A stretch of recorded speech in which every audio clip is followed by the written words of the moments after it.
It's time to rally in the valley. It's Matsu Miners baseball, and Cal would have it for you next on the Matsu Miners Radio Network.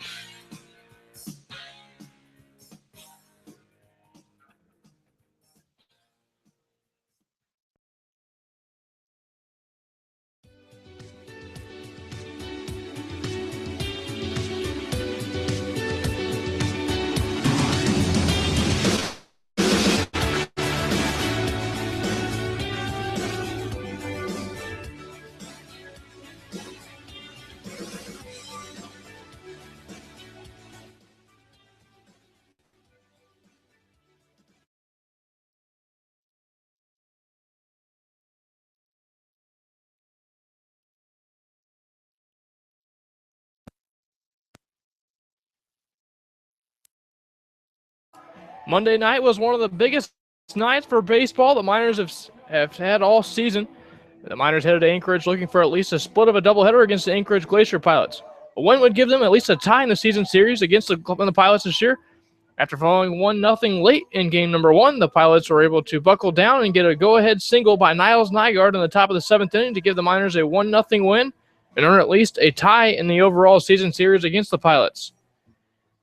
Tonight, it's a relatively new opponent for the Miners as the Peninsula Oilers travel to Palmer for just the second time this season. Hello, everyone, and welcome to the friendly confines of Herman Brothers Field in Palmer, Alaska.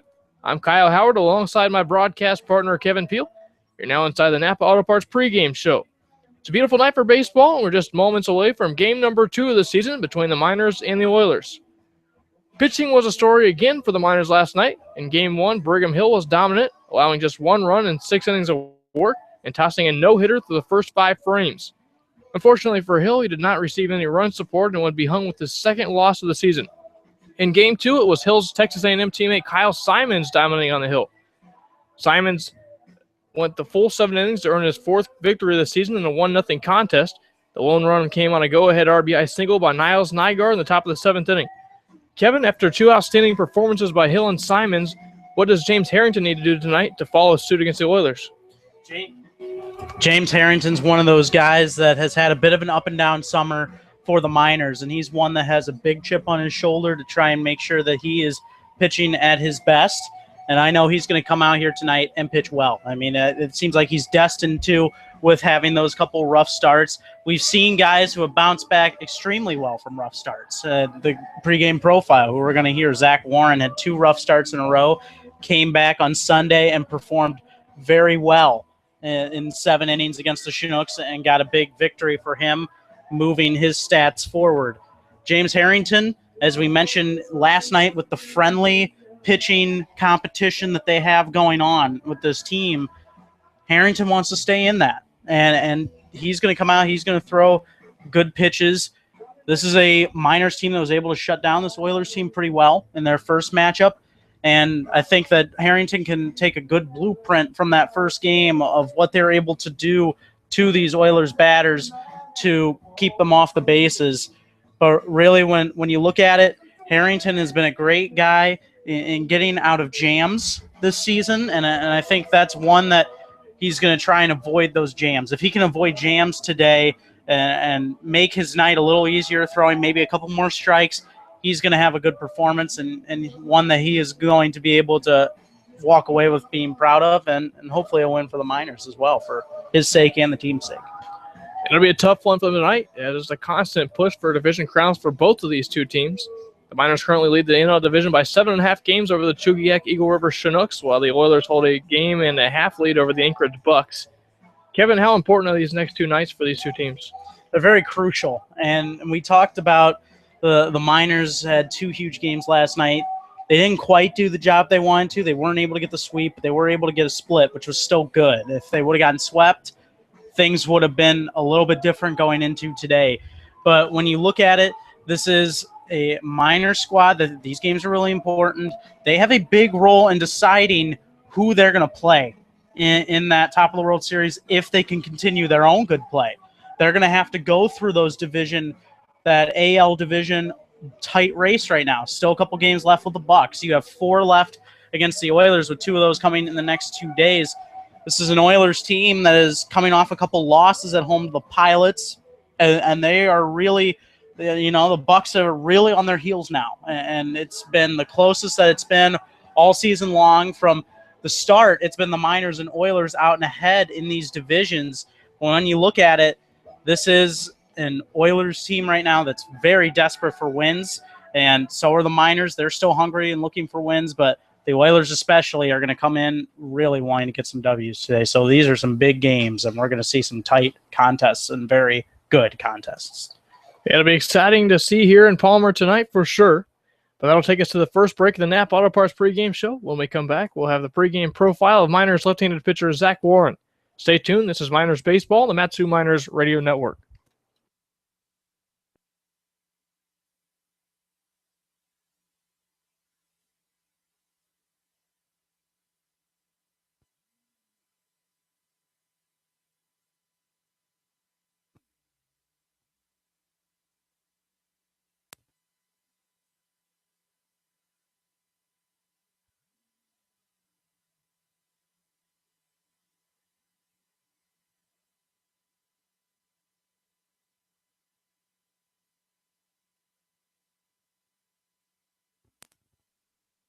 Welcome into the pregame profile here as the Oilers about to take on the Miners in just a little bit. I'm Kevin Peel, joined alongside me by Miners starter Zack Warren. How are we doing today, Zack? Good. How's it going, Kevin? Doing very well, thank you. Now, Zack, you come from Tennessee, but originally before then, Vineland, New Jersey. How was it growing up in New Jersey?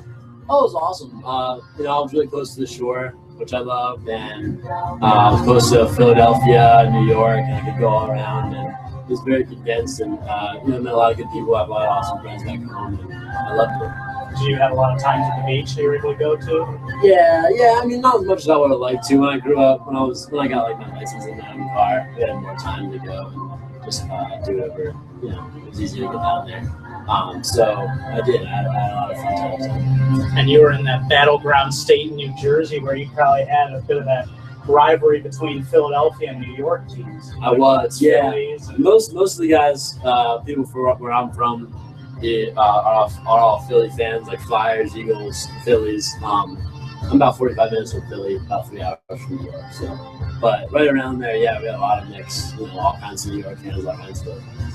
And which way did you end up swinging? My whole family and I were all Philly, all the way. Very good. And so you decided to go to Tennessee, but it wasn't an easy decision for you. You had a lot of teams that were trying to recruit you. Talk a little bit about that. Well, first time I committed to school was Tulane University. That was after my junior year of high school, like during that summer.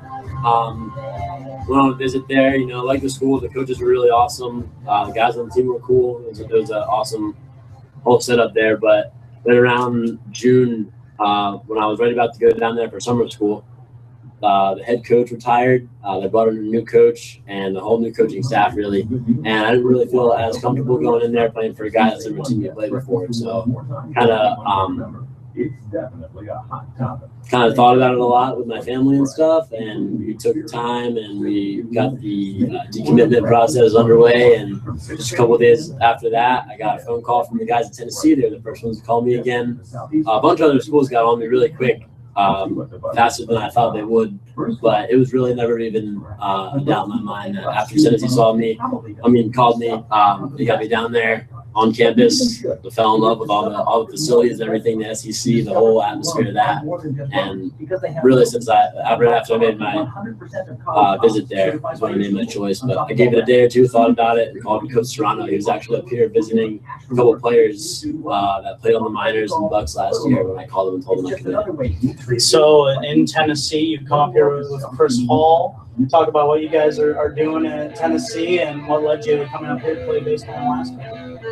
Well, Tennessee, we're just every day. Like, we lost a lot of guys to draft this year, so I mean we're trying to get some new guys. We got to find a lot of new spots. We're just every day going out there to work hard and get better as a team. Chris and I are both up here. We're expected to make a lot of contributions to the team next year. We need him to have an awesome year in the outfield hitting wise. He's got unbelievable talent. I saw him in the fall this past year hit like I've never seen anyone hit before.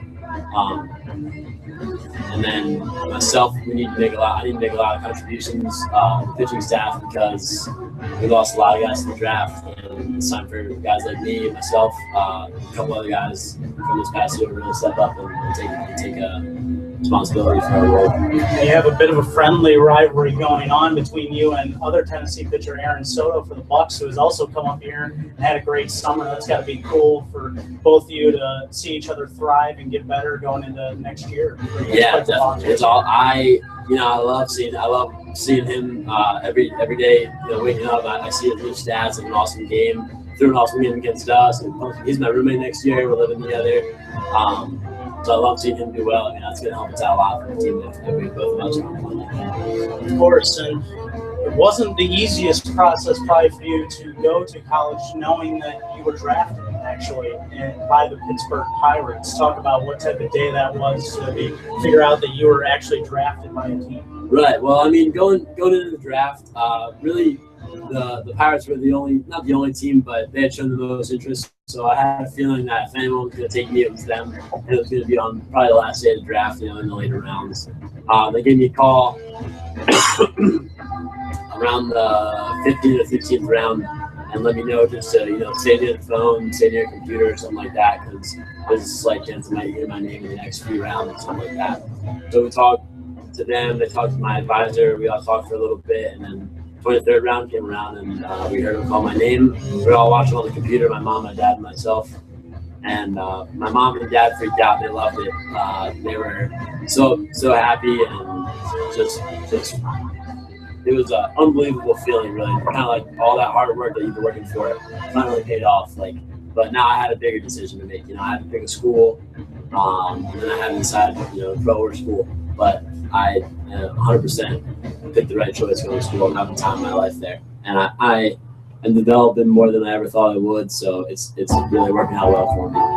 And that development is showing off in your numbers so far, especially this past Sunday. After a couple starts that maybe you didn't like as much against the Chinooks, you got outdueled in that one a couple Sundays ago by Connor Meneza, another solid pitcher, but you came back and were really working hard this past Sunday in the win back in Chugiak. You returned and had a great performance. How did that feel? How did you feel that day going 7 strong innings? Oh, that was awesome. One of my things coming here this summer was to really lengthen my starts. I had a lot of starts at Tennessee this year, but never made it past 5 innings in any of them. So I knew that if I'm going to be a starter that I wanted to be there, I had to learn how to control myself and get the most out of every start. So, going deeper in the ballgames is awesome. And the awesome part about last Sunday was that, the Sunday before that, I had struggled. I hadn't really struggled before that. I know I gave up.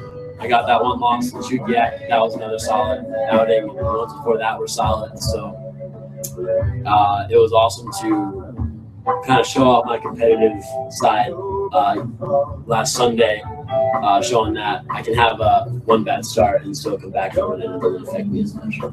Now going into tonight, you'll have a couple days off. You won't start until after the All-Star game, but your team in general, Miners, playing a tough team tonight in the Peninsula Oilers, a team that you beat on a walk-off last month, and they're leading the other division right now, the American League side of things. What do you guys expect to do tonight, and how do you beat a really good team like the Oilers? Oh, I think we just go out there with the same mindset we had this entire time. We go out there, and this is summer ball in Alaska. We're having the time of our life here. We're having fun. No one feels pressured to do well or anything like that. We just go out there and play the game how it's supposed to be played, and it's all working out for us so far. We're having an awesome year. So I think that's the main thing is, just don't let any of this rankings or standings or anything like that catch up to you. Just go out there and keep playing ball. Zach, thank you very much. Good talking to you. Thank you. Appreciate it. Tennessee's own Zack Warren on the pregame profile today. In just a couple minutes, the Oilers and Miners about to square off here at Herman Brothers Field. Stay tuned. You're listening to the Napa Auto Parts pregame show right here on the Miners Radio Network.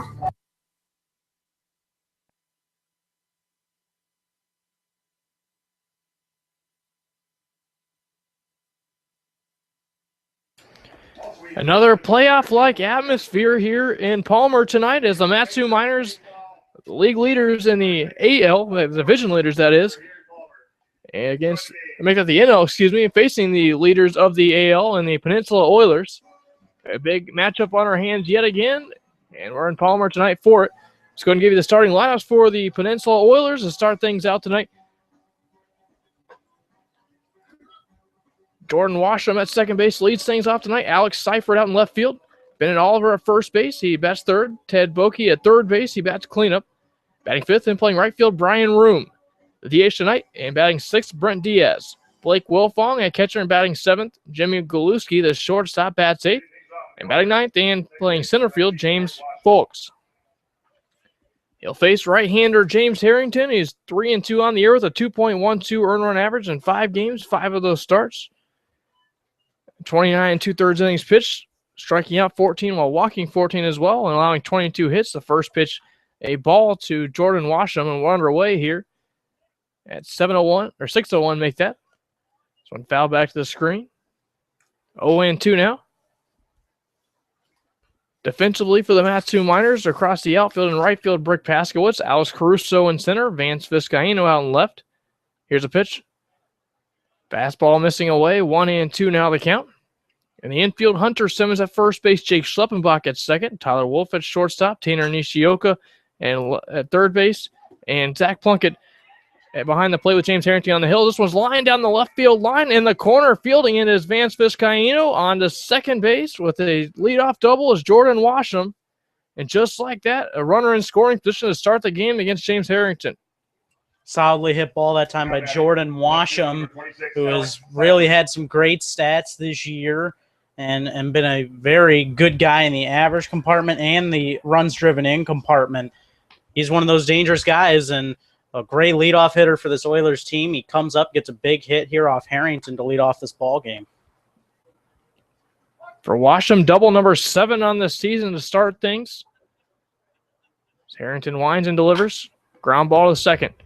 Schleppenbach moving toward the second base bag. Fielding, throwing in time to Hunter Simmons at first base for the out. But on to third base goes Jordan Washam. So with one man out, a runner on third base for the Oilers. A good start for them offensively. They get a double to start the inning and a ground ball to second base to move the runner over. First baseman number 17, Bennett Oliver. And that's almost as good as a bunt right there for Bennett or for Alex Seifert. So he was able to ground that one towards the right side of the infield. Schleppenbach the whole way had to just get the out at first and not try and get cute with trying to retire Washam at third. First pitch, a changeup that gets the outside edge for Bennett Oliver. 0-1 to Bennett. 213 is he on the young season. 7 doubles, 1 triple, and 6 knocked in. He bats from the left side. Takes a 1-0 fastball outside. 1-1 the count now. 1 out here in the inning. Caruso playing slightly toward the left center field gap here in the first. Everyone else straight away. Here's the 1-1. Fastball missing up and away. Plunkett going to fire down to third base to try to nip Washam at third base. He dives back safely. 2-1 will be the count now on the left-handed hitting first baseman Bennett Oliver.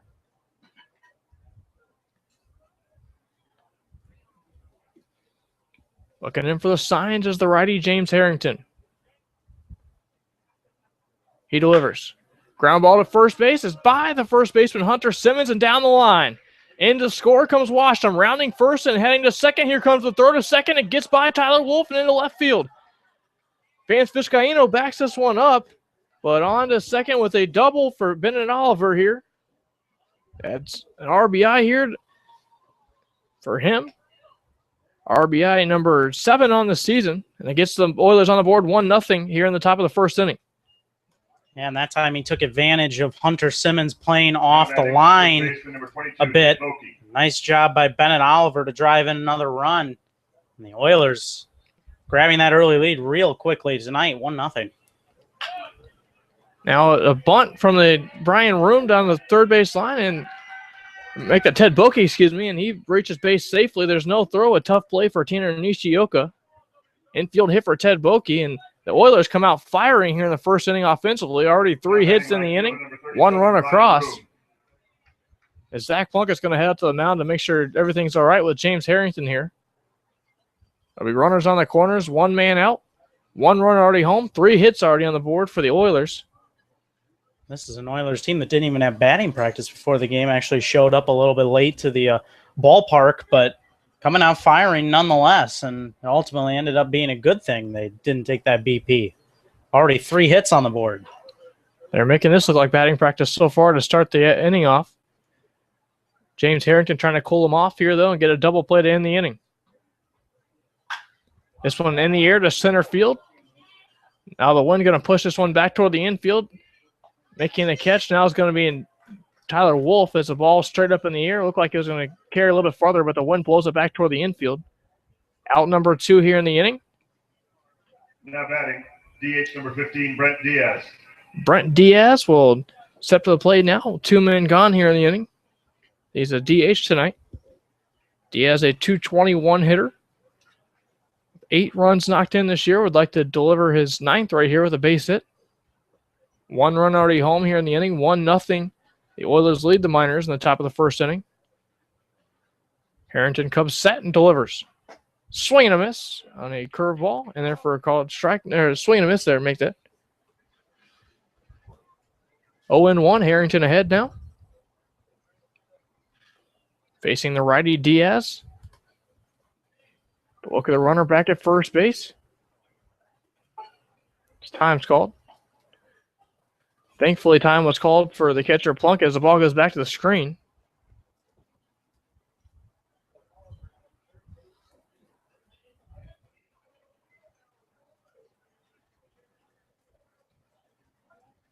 Harrington comes set. Looks in. Here's a pitch. Ground ball to third base back. Nishioka going to field it. He can't get to it. The throw across the infield, though, is not in time. Aboard safely is Brent Diaz.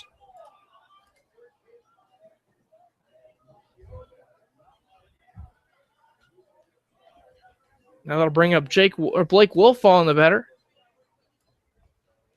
So give an RBI to Brent Diaz. For Diaz, RBI number 9 on the season. 2 runs are across the board here in the top of the first inning. 3 hits. As Matt Greeley will now come to the hill to talk with James Harrington to make sure everything's okay. Has allowed 3 hits and 2 runs here in the top of the first inning. Things not going his way. A double to start the game. They would get a ground ball, and the next batter, Bennett Oliver, would double home Jordan Washam. Ted Boki would then single. And then after the pop-up to shortstop, the ball is going to be charged. An error to Nishioka scores Ted Boki, make that Bennett Oliver, On to first base goes Brent Diaz. On second base now is Ted Boki.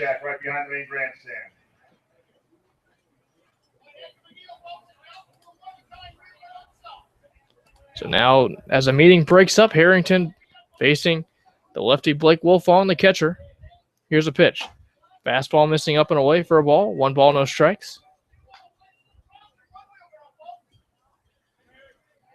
Will Fong, an even 200 hitter on the season. He's knocked in 4 runs as well. Harrington from the stretch delivers a 1-0. Chop fouled on the third base line. That goes toward the Oilers dugout. 1-1 the count. Outfield and infield going to straight away. They're going to stay straight away here. 2 outs here in the top of the first inning. 2-0 Oilers. Here's a pitch. Swing and a miss on the plus changeup thrown from the righty James Harrington. So now they count 1 ball, 2 strikes, 2 men out. The righty from New Mexico. Harrington comes set. Now the delivery. Popped in the air. Straight up in the air. We'll see who will give a chase. Making the catch in the shallow ground here in the infield grass is the third baseman Nishioka to end the inning. But the Oilers strike first. They get 2 runs on 3 hits and reach on an error as well to play to run. As we head to the bottom of the first inning here, 2-0 Oilers on your Matsu Miners Radio Network.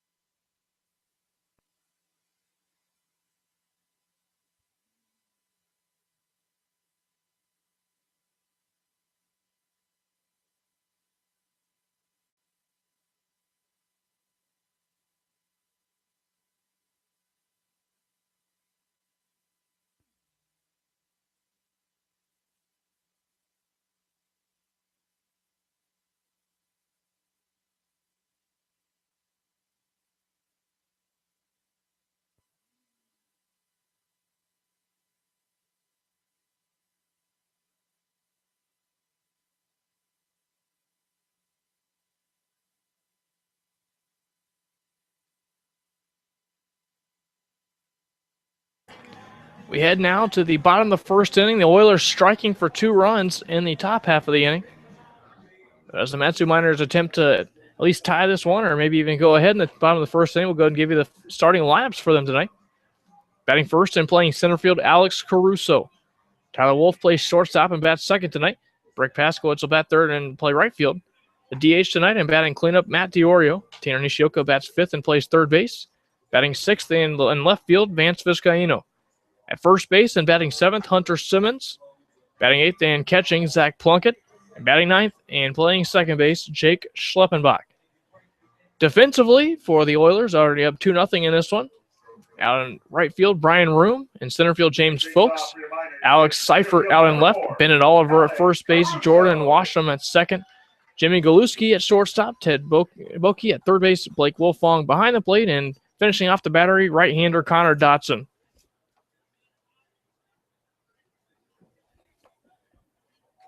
First pitch from Dotson.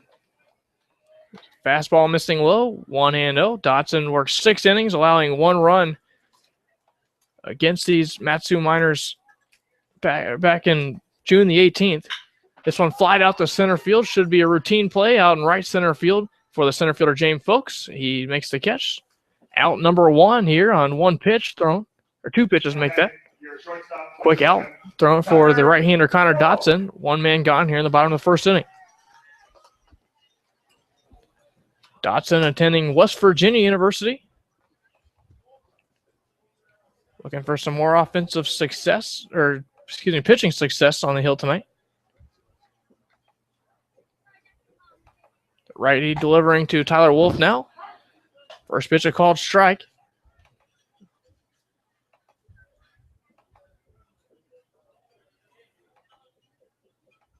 Here's the pitch. Fastball up and away. It's a 1-1 count.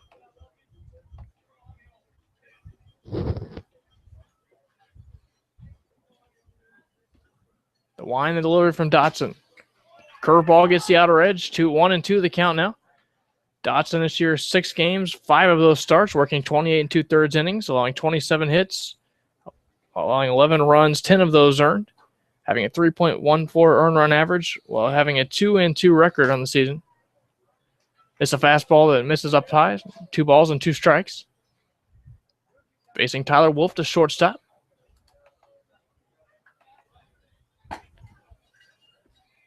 Curveball missing away, 3-2 the count.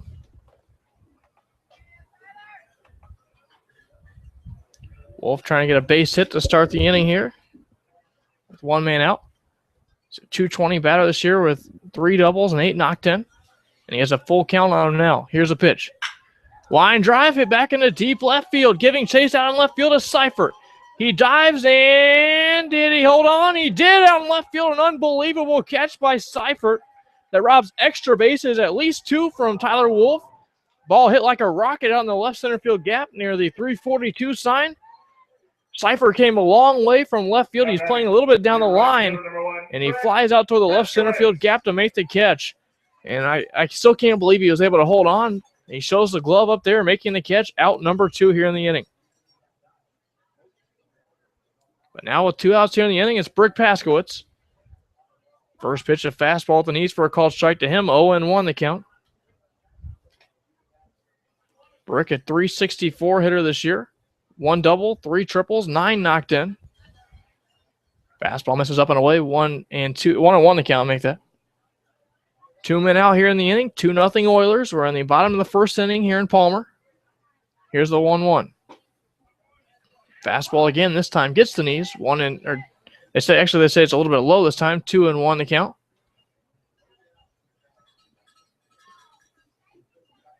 Excuse me. Now they do give him the strike. Excuse me. It'll be a 1-2 count.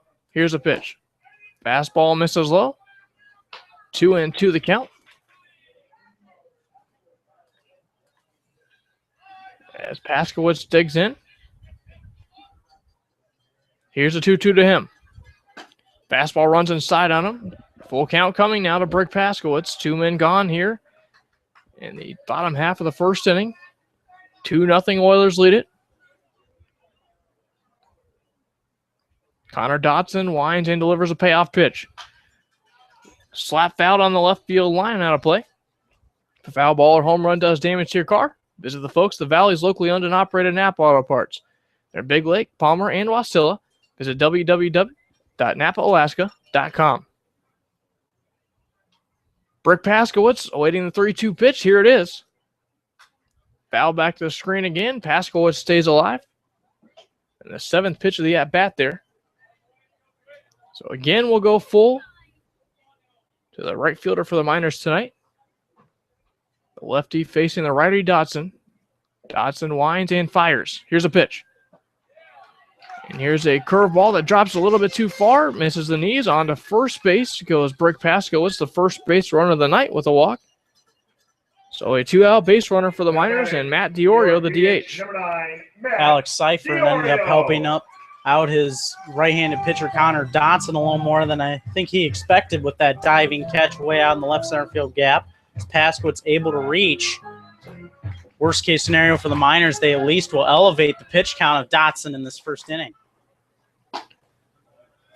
Fastball missing low, 1-0. Dotson was making quick work, as you mentioned, but that walk there will work that count up a little bit. Throw over to first base, and Paskowitz dives back safely. Your umpires tonight behind the plate, it's Chris Viverito, and your base umpire is Jim Leiser. Here's the 1-0 with 2 outs. Slap foul on the left field line. 1-1 the count. 2 men gone here in the bottom of the first inning. 2-0. The Peninsula Oilers lead the Matsu Miners, scoring both their runs in that top half of the inning. Stepping off is Connor Dotson. Short lead at first for Brick Paskowitz. Bennett Oliver holding him on. They'll throw over to first base and try to make a behind-the-back throw. Safe is Brick Paskowitz at first base.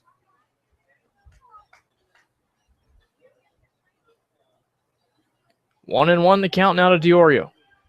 Here's a pitch. The runner goes to second base. The pitch taken inside for a ball. On to second base with a stolen base as the ball gets into center field is Brick Paskowitz. Jordan Washam went out to get the ball in center field, so Paskowitz had to stay put. But now a 2-1 count on Diorio, who's a .329 hitter this season, 5 doubles and 12 RBIs on the season. Lefty Diorio facing the righty Connor Dotson. The infield going to creep in a little bit. Here's a 2-1 pitch. Swing and a miss. Changeup took a lot off of it. 2-2 the count from the righty Connor Dotson.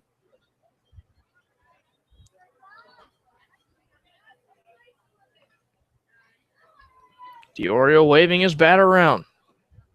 The 2-2 with 2 men out. Here's a pitch. Fastball inside, gets behind, off the mid of Blake Wolfong, goes back to the backstop. On to third base goes Brick Paskowitz. And now with a full count and 2 men out here in the bottom of the first inning, they'll have a runner 90 feet away at third base. Well, the Matsu Miners scored a pass ball on Blake Wolfong. It'll be his first error of the season. Here's a payoff pitch. Slap foul back to the screen, and we'll go full again. 3 balls and 2 strikes.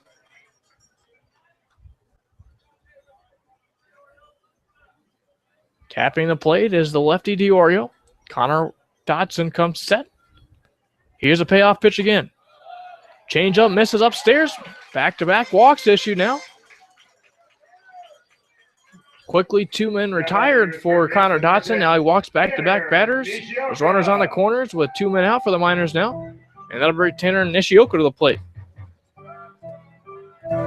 Tanner, a team-leading .408 batting average, has 5 doubles, 3 triples, and 9 runs batted in. This will be at bat number 72 on the season for him. The righty Nishioka getting the start at third base tonight. Here's a pitch. Fastball up and away, misses. 1-0 now. Connor Dotson again making quick work of the first 2 hitters, now having some control problems. Back-to-back walks, and now a 1-0 count on Nishioka. Dotson comes set and fires. Fastball misses way outside. 2-0 now. Dotson creating a little bit of problems for himself right here. unable to locate the strike zone the last few hitters. Just the fifth batter into this game. This will already be pitch 25, 13 balls, 11 strikes for Dotson. As here's number 25. It's fouled back to the screen. It's a 2-1 count now. Tanner trying to put one in the gap and score at least one run here. Miners find themselves down 2-0 here in the bottom of the first inning in Palmer. Dotson comes set. He delivers a 2-1. Ground ball back up the middle, but it's going to be playable at second base for Jordan Washam. Fields on a couple bounces just past the grass. Firing in time to first baseman Bennett Oliver for the final out of the inning. The Miners get back-to-back walks with 2 outs, but leave them both stranded. We head to the top of the second inning, 2-0 Oilers on your Matsu Miners Radio Network.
Welcome back to Herman Brothers Field as we enter the top half of the second inning. The Oilers getting 2 runs back in the top of the first inning. They lead at 2-0 over the Miners. 8, 9, and 1 in the batting order for the Oilers here in the inning. First pitch, a curveball, misses inside. It's a 1-0 count now. The 1-0 to Jimmy Galuski, the shortstop, is slapped out on the third base line and foul. Galuski trying to start the inning off with a base hit. It's a 227 hitter on the season. 4 doubles, a triple, and 10 knocked in. As Harrington winds and delivers the 1-1. Here it is. Ground ball back up the middle, but it's going to be off the glove of the pitcher Harrington. But fielding right behind the bag, trying to throw in time is Jake Schleppenbach, but he can't get it there in time. An infield hit for Galuski. For Galuski, his 23rd hit of the season. And now another base hit, number 4 of the evening for the Oilers. And now with no outs here in the top of the second, and runner on first base, the number 9 hitter, James Folks. Folks, a 244 clip on the year as he bunts this one down the first base line, and it goes foul. Also has doubled 4 times, tripled once, and driven in 13 runs. He has an 0-1 count now as he fouls the ball down the first base line, the bunt. Folks, the center fielder tonight. Batting against the right-hander, James Harrington. Harrington coming set. Look at the runner at first. Squaring around a bunt is Folks taking, but the pitch upstairs for a ball. Plunkett will look down to first base, but diving back is Jimmy Galuski. Short lead for Galuski at first base as Hunter Simmons holds him on. Here's a 1-1. Bunted up straight up in the air. Plunkett going to try to have a beat on this one, but he can't get to it behind the plate. Another fouled bunt from center fielder James Folks. 1 and 2, it'll be to him now. Unsuccessful on both opportunities to try to bunt the runner over to second base. Outfield going to play straight away. Infield at double play depth. No outs here in the top of the second inning. 2-0 Oilers. Runner on first base. Harrington working with a 1-2 count on Folks. Coming set with this Harrington. Here's the pitch. Curveball popped up behind the plate. That's out of play. 1-2 again coming. Folks. The right-handed hitter will dig back in with a 1-2 count again on him. Harrington looks in for the sign. The look of the runner back at first base. Here's a pitch.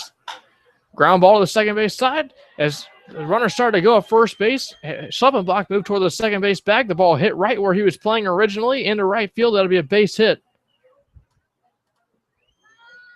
So a bad turn of events there. A nice trick there by Galuski to attempt a stolen base, but would stop, put on the brakes, and not enough time for Schleppenbach to adjust on the hit and run at opportunity there. A base into right field. That's hit number 5. Second hit of this inning. Back-to-back hits to start the inning now as we head back to the top of the order. And Jordan Washam, who doubled his first time up.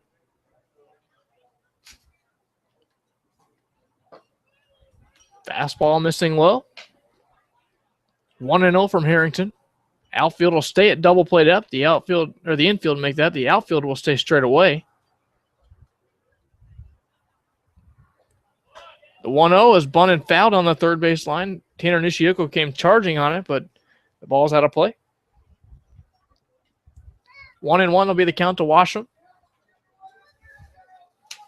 Washam, the left-handed hitter, attending Hines Community College. He's a sophomore there. He squares around a bunt with the 1-1. Harrington steps off towards second base. Back to second goes Jimmy Galuski. Galuski on second base. James Folks on first base. Each of them reaching on a base hit. Here's a pitch. Line drive into left center field, and diving out in left field and making the catch is Vizcaino. He tries to go to second base. The throw just not in time there by a tad. A diving catch toward the left center field gap by Vizcaino. Robbed the base hit. He tries to double off Galuski at second base. The ball skips in the dirt, and Galuski back by a hair. But a nice catch out in left field by Vizcaino. The runners retreat to first and second. One man gone now for the number 2 hitter, Alex Seifert, who grounded to second base his first time up. Big out created by the defense that time of Vance Vizcaino. James Harrington, very excited about that play. Here's a ground ball to short. Should be routine. Taking himself to the bag is Wolf on to first. A double play unassisted. 6-3 double play for the shortstop, Tyler Wolf. It was a slow hit roller to him. He was able to take to the bag and throw on to first base for the out. So back-to-back base hits start the inning for the Oilers. Tyler Wolf finishes the job with a 6-3 double play, and also thanks to the diving catch out in left field for Vizcaino. And that bails Harrington out of the inning. We head to the bottom of the second inning. 2-0 Oilers lead it. So Miners try to play catch-up. That's the Matsu Miners Baseball and the Matsu Miners Radio Network.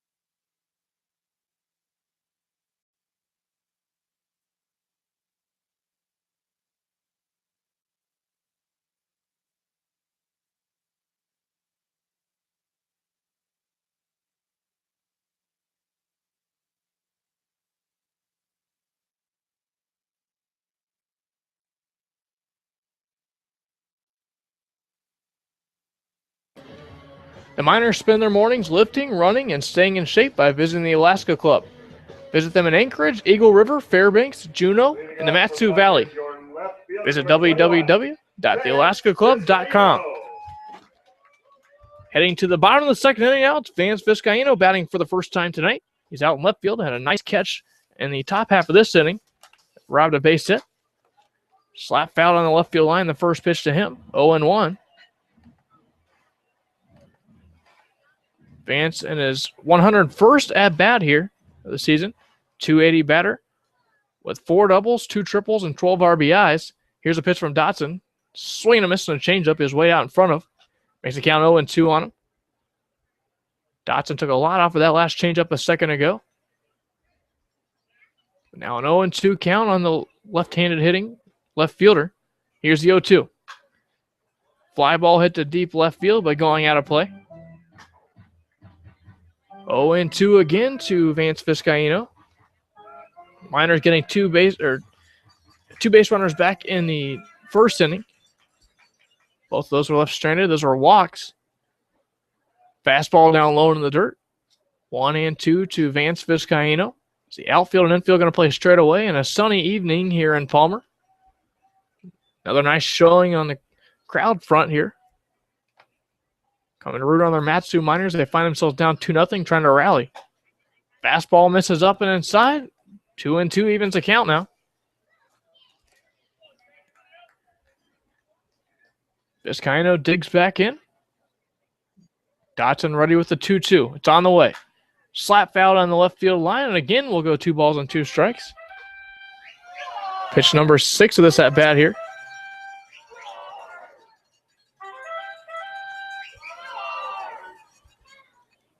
Vizcaino awaits.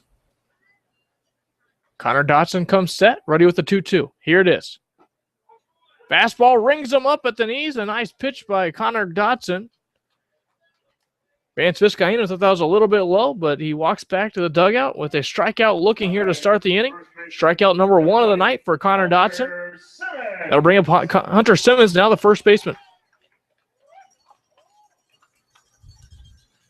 Simmons, in his first at bat of the night, looking for his 5th hit of the year.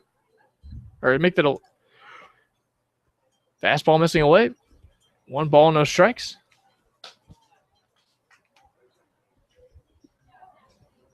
Two of those 4 hits he has this year are doubles.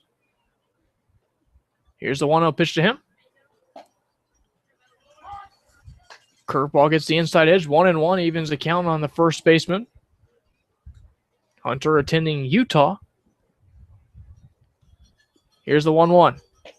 Curveball with a lot of movement, but this one moves outside. 2-1 the count from Connor Dotson.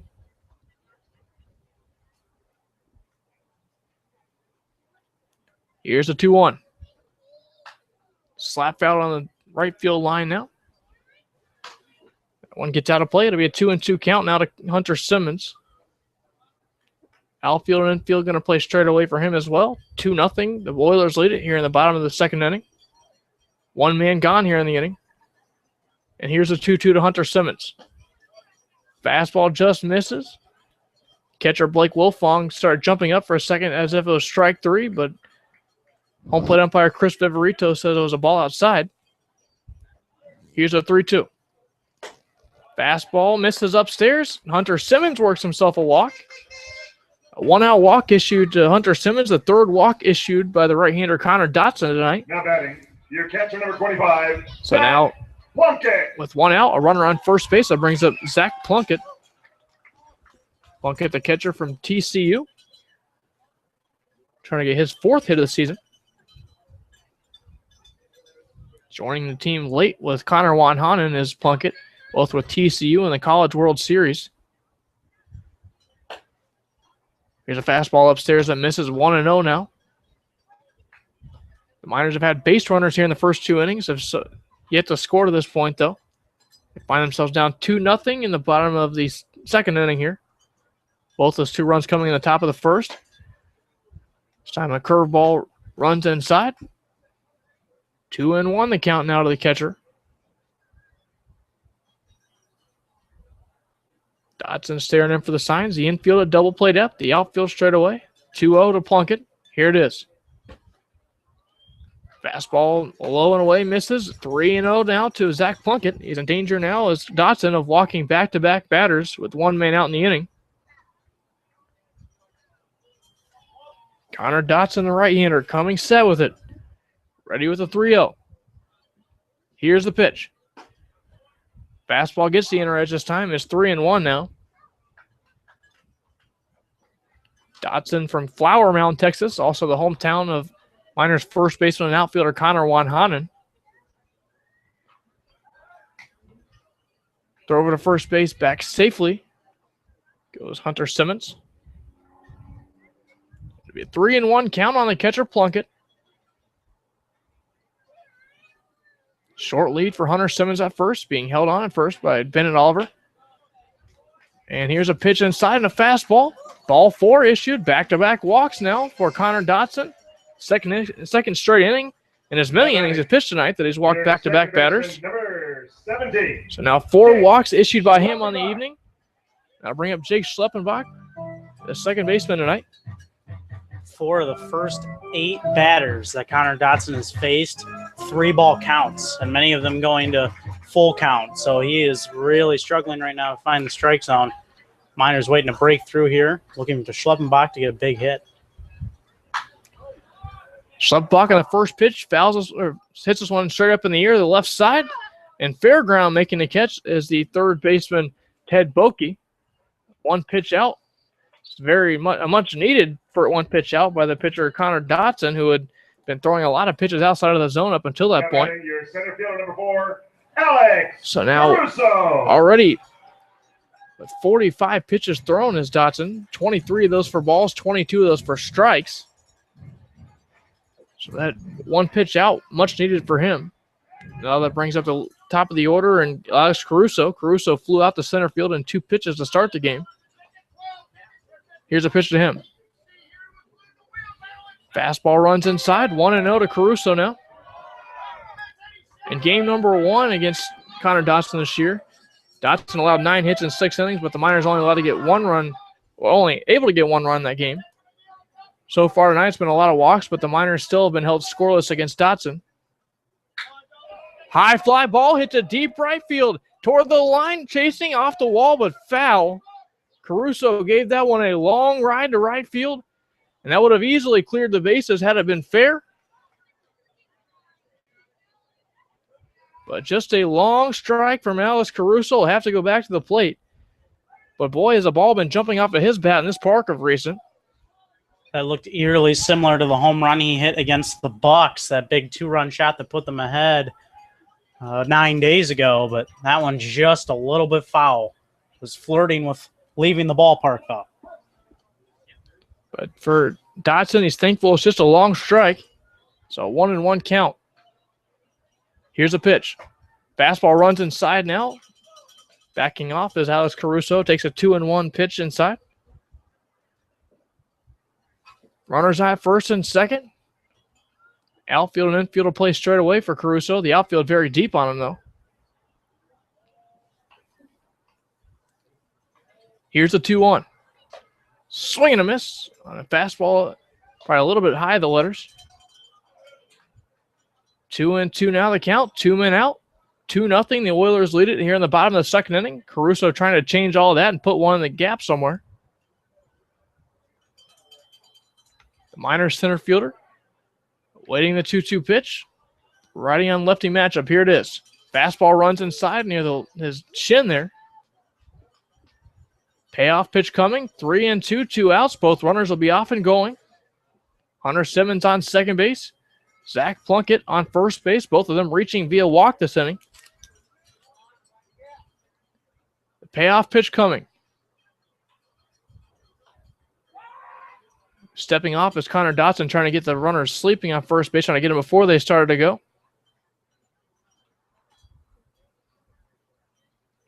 But now the payoff pitch coming again to Caruso. Again, the runners will be off and going. The runners go. Here's a pitch. Line drive back up the middle. A nice diving stop by the second baseman. And Jordan Washam, the ball gets off his glove. They're going to throw home now, and coming around and being thrown out the plate is Hunter Simmons. Once the ball glanced off the glove of Jordan Washam, manager Ben Taylor decided to send him home to see if he could have a sneak attack at home plate. But Jordan Washam alert makes the throw home to Blake Wilfon to get the out. Score that an infield base hit for Caruso, but the out at home ends the inning. We head to the top of the third inning, 2-0. The Oilers lead it here. Listen to Matsu Miners Baseball on the Matsu Miners Radio Network.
For the Oilers. We enter the top of the third inning. Still no 2-0 ball game for the Oilers over the Matsu Miners. Both those runs coming in the top of the first inning. Miners having an opportunity to score a run with 2 men out here in the bottom half of the second inning, but unable to do so. First pitch, a fastball at the knees for a called strike. Bennett Oliver, the first baseman, bats for the second time tonight. He doubled home a run his first time up in the first. Fastball taken outside for a ball, 1 strike. At the end of the bottom of the second inning, Caruso hit a ground ball up the middle that Washington was able to throw out a runner coming home around third base. And Hunter Simmons, this one grounded to first base off the glove and into right field of Hunter Simmons. That'll go as an error against Simmons. Aboard safely is Bennett Oliver. And now with nobody out here in the inning, another base runner, the third time of tonight that the first runner has reached in the inning, and 3 innings for Harrington. This time not by a base hit. The other 2 were off of hits. So now with nobody on, there'll be a runner, or nobody out, there'll be a runner on first base. That brings up Ted Boki. First pitch, a curveball misses away, 1-0 now to Boki. Boki singled his first time up. The right-handed hitting third baseman facing the righty Harrington. Harrington comes set. He delivers. Curveball pops straight up in the air. Zach Plunkett with I have some room behind home plate. He's racing toward the fence. And it's off the fence, unable to get to it. Tough break for the Miners there. Plunkett thought he had some room. He flipped his mask off, ran back to the screen, but it glances off the screen. So a 1-1 count now coming to the third baseman, Boki. Infield will be at double play depth. The outfield straight away. Right-hander Harrington facing the right-handed hitting Boki. Short lead at first for Bennett Oliver. He reached on an error. It's being held on at first. Curveball missing up and in. 2-1 the count.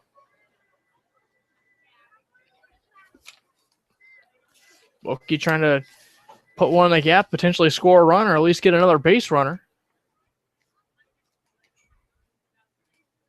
Here's a pitch.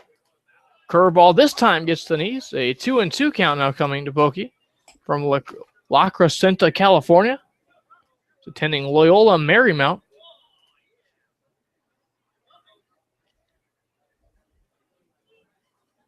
Boki waving his bat around. Here's a pitch. Ground ball to third and just foul. Took a hop just past the bag left of it. Now another 2-2 count coming to Boki.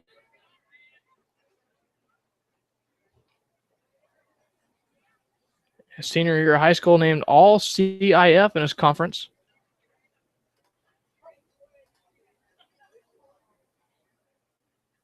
Here's a pitch. Flare to the right side. A nice jumping catch by Schleppenbach. He spins and tries to double off Bennett Oliver at first base. The throw not in time. Nice catch by Schleppenbach that robs a base hit. So now with 1 man out, that brings up Brian Room. Room, his first time up, popped up to the shortstop and 1 pitch.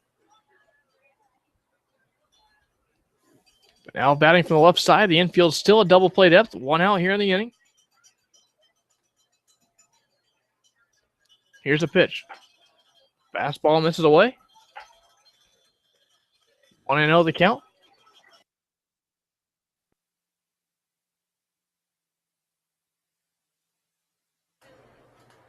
Ground ball up the middle. Tyler Wolf should have this on an easy bounce. He takes it to the second base again for an unassisted double play as he turns it to first base. The second unassisted double play for him tonight. A nice play by Tyler Wolf to end the inning in the threat for the Oilers. We move to the bottom of the third inning. The Oilers lead it 2-0 as the Miners come to bat. Listen to Matsu Miners Baseball on the Matsu Miners Radio Network.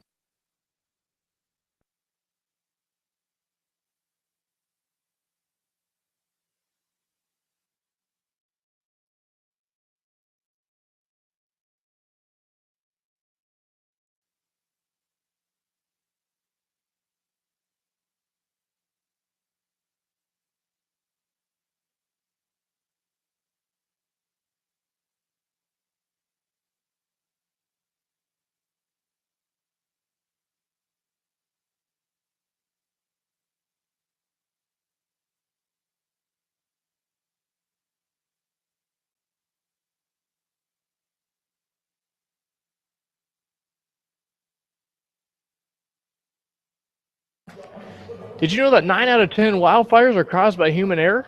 The Matsu Miners have joined the net movement to spread the public's awareness to these natural disasters. Whatever your reason for lighting a fire is, always do so responsibly. For questions on burning in the Matsu area or to learn how to acquire a burn permit, call 907-761-6338 or visit www.forestry.alaska.gov.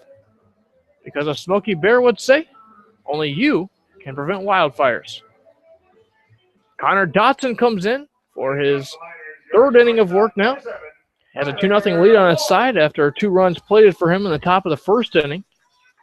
So far, he's allowed 4 hits and a base hit, make that. 4 walks and a base hit, excuse me. But still no runs to show for. The Miners have been out of the inning every time he's had runners on base. Dotson looking in for the signs. Here's the pitch. Curveball missing low of the knees for a ball. So they give him the strike at the knees now. 0-1 to Tyler Wolf. Wolf flew out to left field his first time up. Fastball gets the belt here. 0-2 now to the shortstop.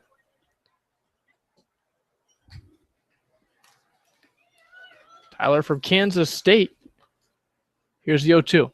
Fastball down low for a ball. 1-2 the count. Wolf playing great defensively tonight so far also, having turned 2 unassisted double plays at this point already. We're only in the third inning. Here's the line and the 1-2. Slap down the right field line. That's past the dive of Bennett Oliver into right field for a base hit. Taking a big turn at first is Tyler Wolf. He's in there with a base hit. Leadoff base hit for the Miners here. After falling behind the count 0-2, he takes the pitch to right field, but there is an injury on the field. Not exactly sure what happened. It's the second baseman, Jordan Washam, I believe. Time's going to be called here at the field. We'll have to step aside. We certainly hope he's okay. We'll take a break for just a second. We'll be back with Matsu Miners Baseball on the Matsu Miners Radio Network.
We're back with Matsu Miners Baseball Here in the bottom of the third inning, Jordan Washam unfortunately had a leg injury as the ball was in a short right field on a base hit by Tyler Wolf.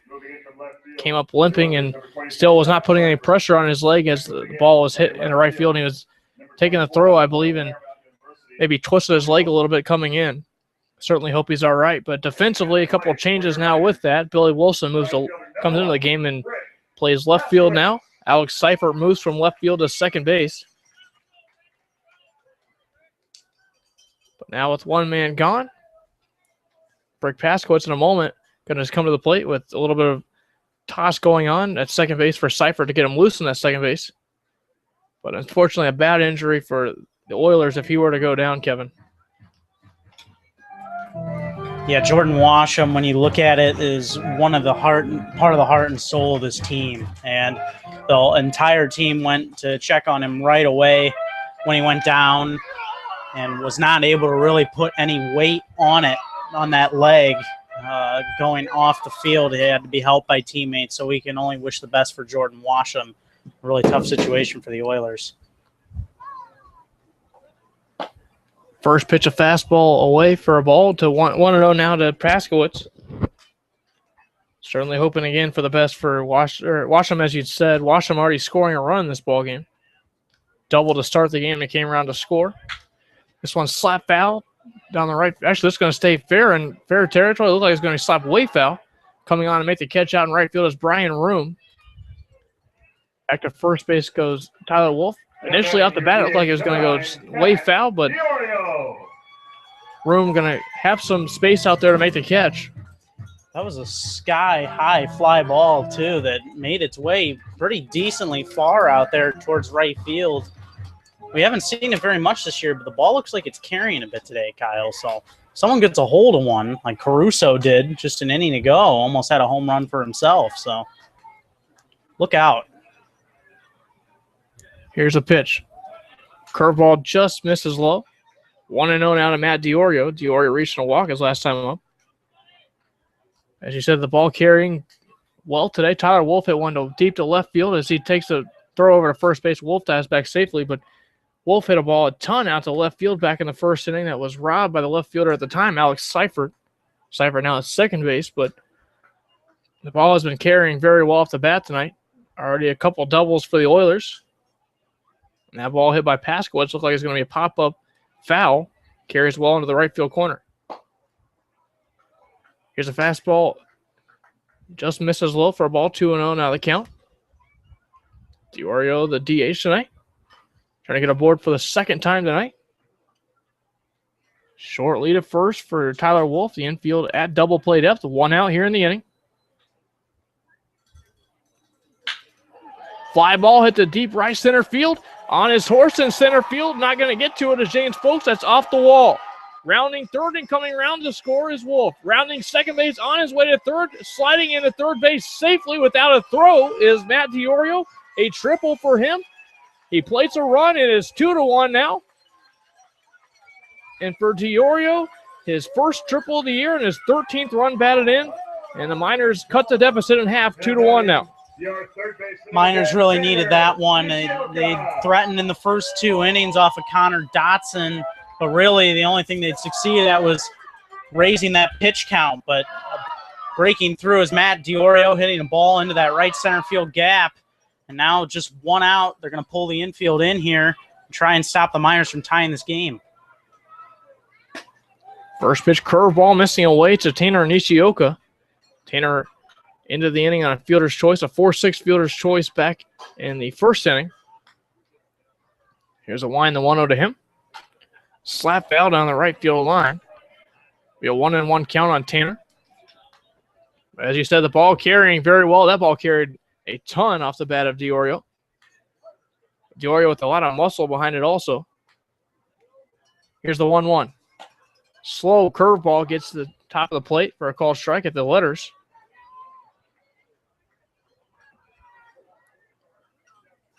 So 1-2 now coming to the third baseman for the Miners. Here's a pitch. Fastball missing low and away for a ball. 2-2 the count. Nishioka trying to get the ball to the outfield to maybe get a sacrifice fly and tie the ball game here in the bottom of the third inning. 1 run already home on the triple by Diorio a moment ago. This one flied out to right field, coming in and shallow right field and not making the play as the ball gets down by the line is the right fielder Room. He picks it up, a base hit for Nishioka, plates another run and ties the ball game. It looked like trouble out there for Room. It looked like he might have room for it, though. The ball lazily hits the ground in right field. Another base hit for Tanner Nishioka. For Tanner, RBI number 10 on this season. Base hit number 30 of the season for him as well. And a 2-2 ball game. The Miners have scored 2 runs here in the inning. Fastball low in the dirt now to Vance Vizcaino, 1-0 to him. Vance struck out looking his last time up. Dotson trying to settle it down. Already allowing 3 hits and 2 runs on the inning. Miners have 4 hits now. Here's a pitch. Check swing and a called strike at the knees. 1-1, the count even now. And the important thing for the Miners is Dotson now, as the Miners have been able to get to him. He's with 67 pitches. The Oilers might have to start thinking about going to the bullpen. This one, a slow changeup to Vizcaino way out in front of, swing and a miss, and he pulled the string. Certainly a bullpen this early, not good for the Oilers. Connor Dotson has been their ace this season so far. When chopped past the mound to the left side as the runner goes at second base. That'll be a tough play and no throw from Goluski. Goluski went over to take the throw as the runner started to go. And a nice hit and run executed perfectly by Vance Vizcaino to the left side. Infield hit for Vizcaino. Runners on first and second now with 1 man out. And that'll bring up Hunter Simmons. Well, with Vizcaino's speed, that probably would have been a hard play for Goluski, even if he was coming from his own position. But fortunately, Nishioka taking off there pulled Goluski out of position and definitely was allowing for an infield single for Vizcaino. First pitch, a curveball upstairs misses. This to Hunter Simmons. 1-0 the count. Infield at double play depth. Outfield straight away. 1 man out here in the inning. 2 runs already home for the Miners. It's a 2-2 ball game in the bottom of the third. We're at Herman Brothers Field in Palmer, Alaska. Here's a 1-0. Ground ball to the right side. And Bennett Oliver can't get to this one. It looks like he might get a chance, beat on it for a second. They're going to throw home now. The throw to the plate. Out at home plate from the right fielder, Brian Room. A gun to the plate. Both runners advancing, though, on the throw. There will be runners on second and third with 1 man out. Or 2 men out, make that. A nice throw from Brian Room. Guns the guy out of plate. Cutting off Tanner Nishioka. Base hit that was just unplayable for the first baseman, Bennett Oliver. It skipped right past his glove at first. And Room came up firing to the plate to get Tanner Nishioka out of the plate. But now 2 runners in scoring position now for Zach Plunkett. Plunkett reaching on a walk his first time up. Now looking for a base hit to score 2 more. The Miners already with 2 runners in on the inning. 5 hits total for the game now. 4 in this inning here as a first pitch curveball missing away. 1-0 to Zach Plunkett. Miners having a big offensive inning here. Tying the game at 2. Oilers getting their 2 runs on the top of the first inning. Here's the pitch. Line drive into right field. That'll be a base hit. That'll score 1 run at least. They're going to hold the runner at third base. Now trying to advance to second base is Plunkett. The ball gets into center field. Around the score comes Hunter Simmons. The throw gets past the home plate as well. Plunkett will stay at third, take a big turn at third base. What a wild turn of events. A sliced ball into right field for a base hit, scores a run. Plunkett takes a big turn to second base. They throw the ball, does Wilfong to second base. The ball gets over the head of the second baseman, Alex Seifert. Billy Wilson goes in, or they make that Goluski goes in to pick it up and fires home, throws it over the head of Wilfong. And on to third base goes Zach Plunkett with a base hit and a couple errors on the play. So with 2 men out, 2 more runs come across the score. 4 now in the inning. And now a mound visit going to come on the hill. Trying to calm down Connor Dotson. 4 already in the inning. 17, Jake.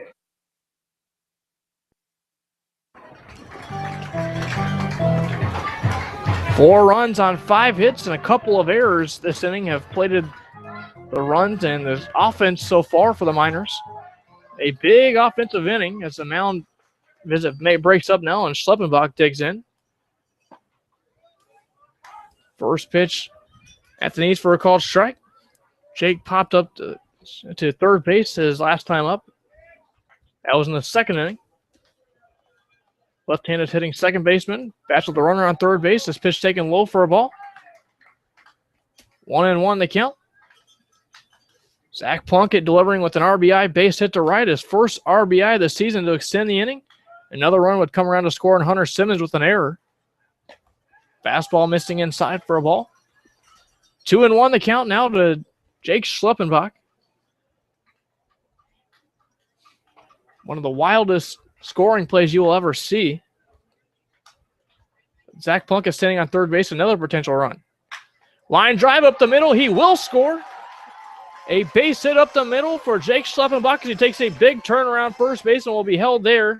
Picking the ball up in center field is Folkson delivering into the infield.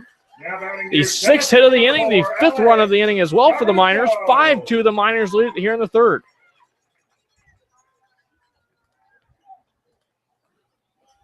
Now with activity in the bullpen, it's going to bring out the manager Kevin Griffin to the mound to talk to Connor Dotson. See if this might be it for him now. Actually, it's going to be a visit just to calm him down a little bit.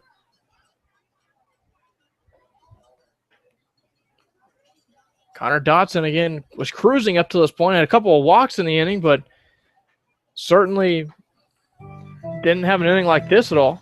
Now 5 runs, 7 hits, 2 errors for the Miners. 2 runs, 5 hits, 2 errors for the Oilers. As Alex Caruso will dig home.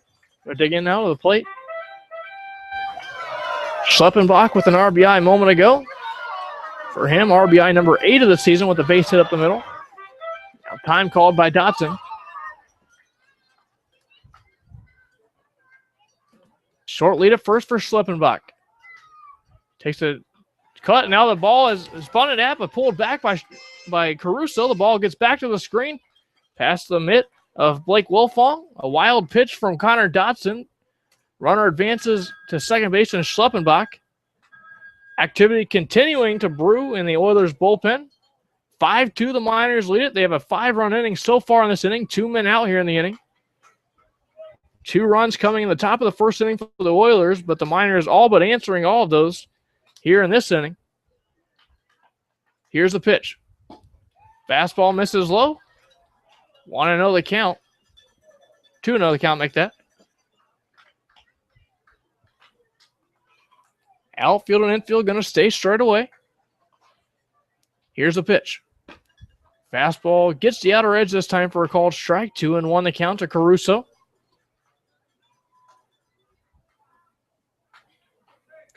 Dotson throwing a lot of pitches this inning.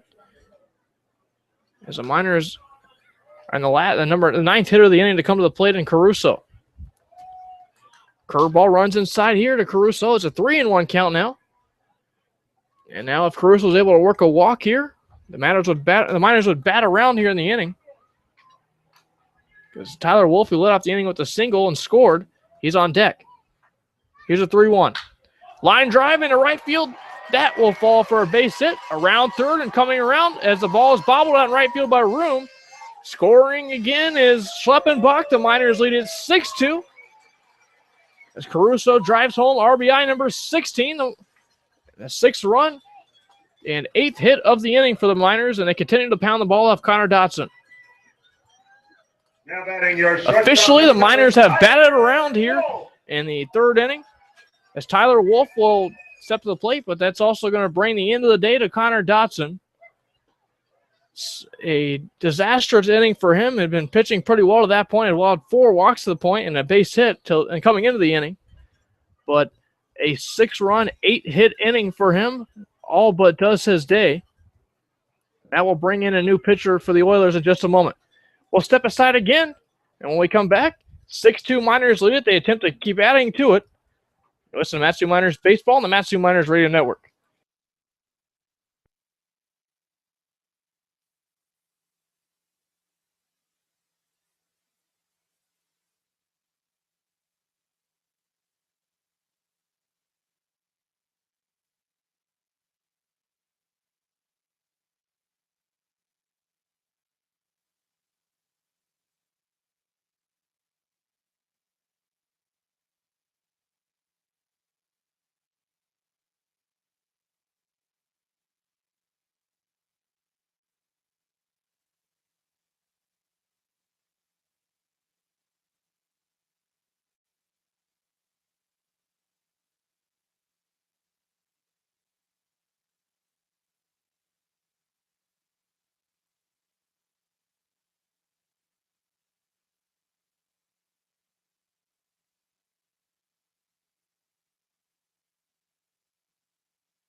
The night is done for Connor Dotson and doesn't last long. Facing 19 batters, works 2 2/3, allowing 6 runs. Just 3 of those earned, though. 9 hits, allowing 4 walks and 1 triple as well. While striking out 1 as well and throwing 82 pitches, 42 of those for strikes. Certainly not his night for Connor Dotson. Now the new right-hander on the mound is Shane Ennis. Shane from West Virginia, teammate of Connor Dotson. 6'2", 200-pounder from Augusta, West Virginia. First pitch in there for a called strike to Tyler Wolf. The 10th batter of the inning as the Miners have batted around. Ennis on the year, working in his 10th game. 12 1/3 innings pitched, allowing 6 hits, 4 runs, 3 of those earned. Carrying an 0-1 record while striking out 3 and walking 6. And also possessing a 2.18 earned run average. Curveball in there for a called strike on the letters. 0-2 now to the right-handed hitting Tyler Wolf. Caruso on first base. 6 runs already in the inning. 6-2, the Miners lead it here in the third. Swing and a miss, the ball in the dirt. And the catcher Wilfong will deliver it on accuracy over to first baseman Bennett Oliver for the out. That completes the strikeout to end the inning. A strikeout in relief here for Shane Ennis to end the inning. But a big, big inning for the Matsu Miners. 2 runs scored and for a 2-0 lead in the top of the first inning for the Oilers. The Miners respond, scoring 6 times in the bottom of the third inning. They take a 6-2 lead into the top of the fourth. When we come back, Kevin Peel will have the play-by-play action for you. Listen to Matsu Miners Baseball on the Matsu Miners Radio Network.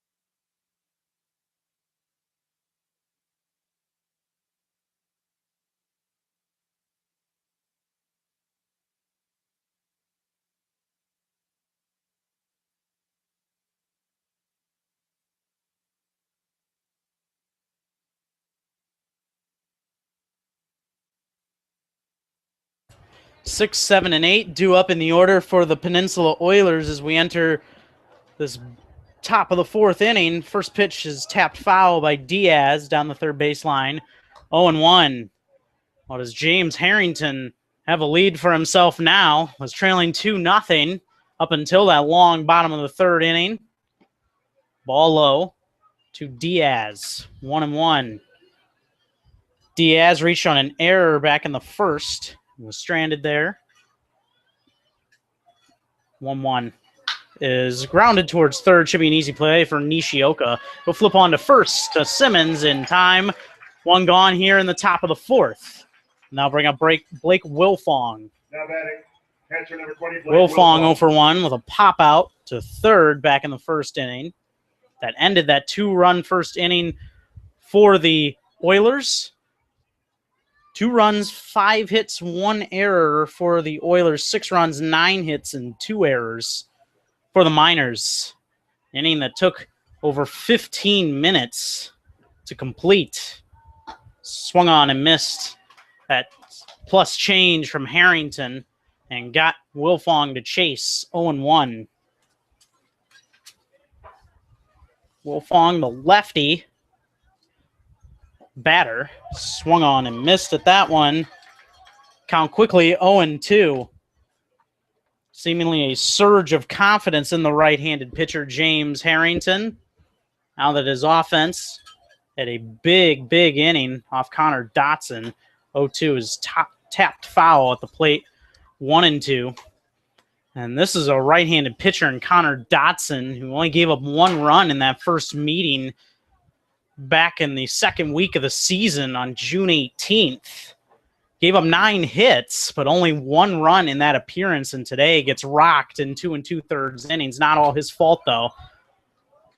That one misses inside from Harrington on the curveball. 1-2, the count on Wilfong. Here comes the 1-2. And this one is lined towards center. Caruso having to come in quickly, and he'll make the running catch in short center field. Quickly 2 gone here in the top of the 4th. And now bring up Jimmy Galuski, who started off the 2nd inning really well with an infield single. Harrington now with 48 pitches, 35 of them strikes. And what started as a rough first inning for him, he's really starting to settle in now. This is a bunt from Galuski, but it's right at Harrington. The throw is not in time, and he beats it out. Harrington was falling backwards while trying to make the play and just didn't quite get it to Simmons in time at first. So 2 gone in the inning still, but now another infield single for Jimmy Galuski, this one on a bunt, and I'll bring up James Folks. Sometimes when things aren't going right, you got to try something different. Galuski trying to get an infield hit and a base hit, the 2nd infield hit he has now in the game. They're trying to get some base runners to chip away at that 6-2 deficit, which looked out to be a large advantage, to start the game, a 2-0 advantage then. First pitch to Folks is outside for a ball, throw down by Plunkett. Quick tag from Simmons, but Galuski back in there safely. Count 1-0 on James Folks, the center fielder out of U.S. Carolina Upstate. That's a ball inside. 2-0. Originally from Soddy Daisy, Tennessee. Snap throw from Harrington to check the runner Galuski, and he's back in safely once again. Count still 2-0 on the batter Folks. From the stretch. Harrington's ready. 2-0 floats high for a ball with a changeup. 3-0 the count. Harrington was rolling along. Those first 2 batters able to retire Diaz and Wilfong quickly, but after the bunt hit by Galuski, he's in a bit of a battle here with James Folks. 3-0 the count. In that first inning, Bennett Oliver, the RBI double, scored Jordan Washam. And later, the coming home on the error was Bennett Oliver when Brent Diaz was up. Called strike, that time from Folks. 3-1 the count. Sunshine is radiant today. Clouds have seemingly disappeared, or at least off in the distance, as Folks will take a walk. He reaches base for the 2nd time, much like his partner Jimmy Galuski in the spot ahead of him has reached.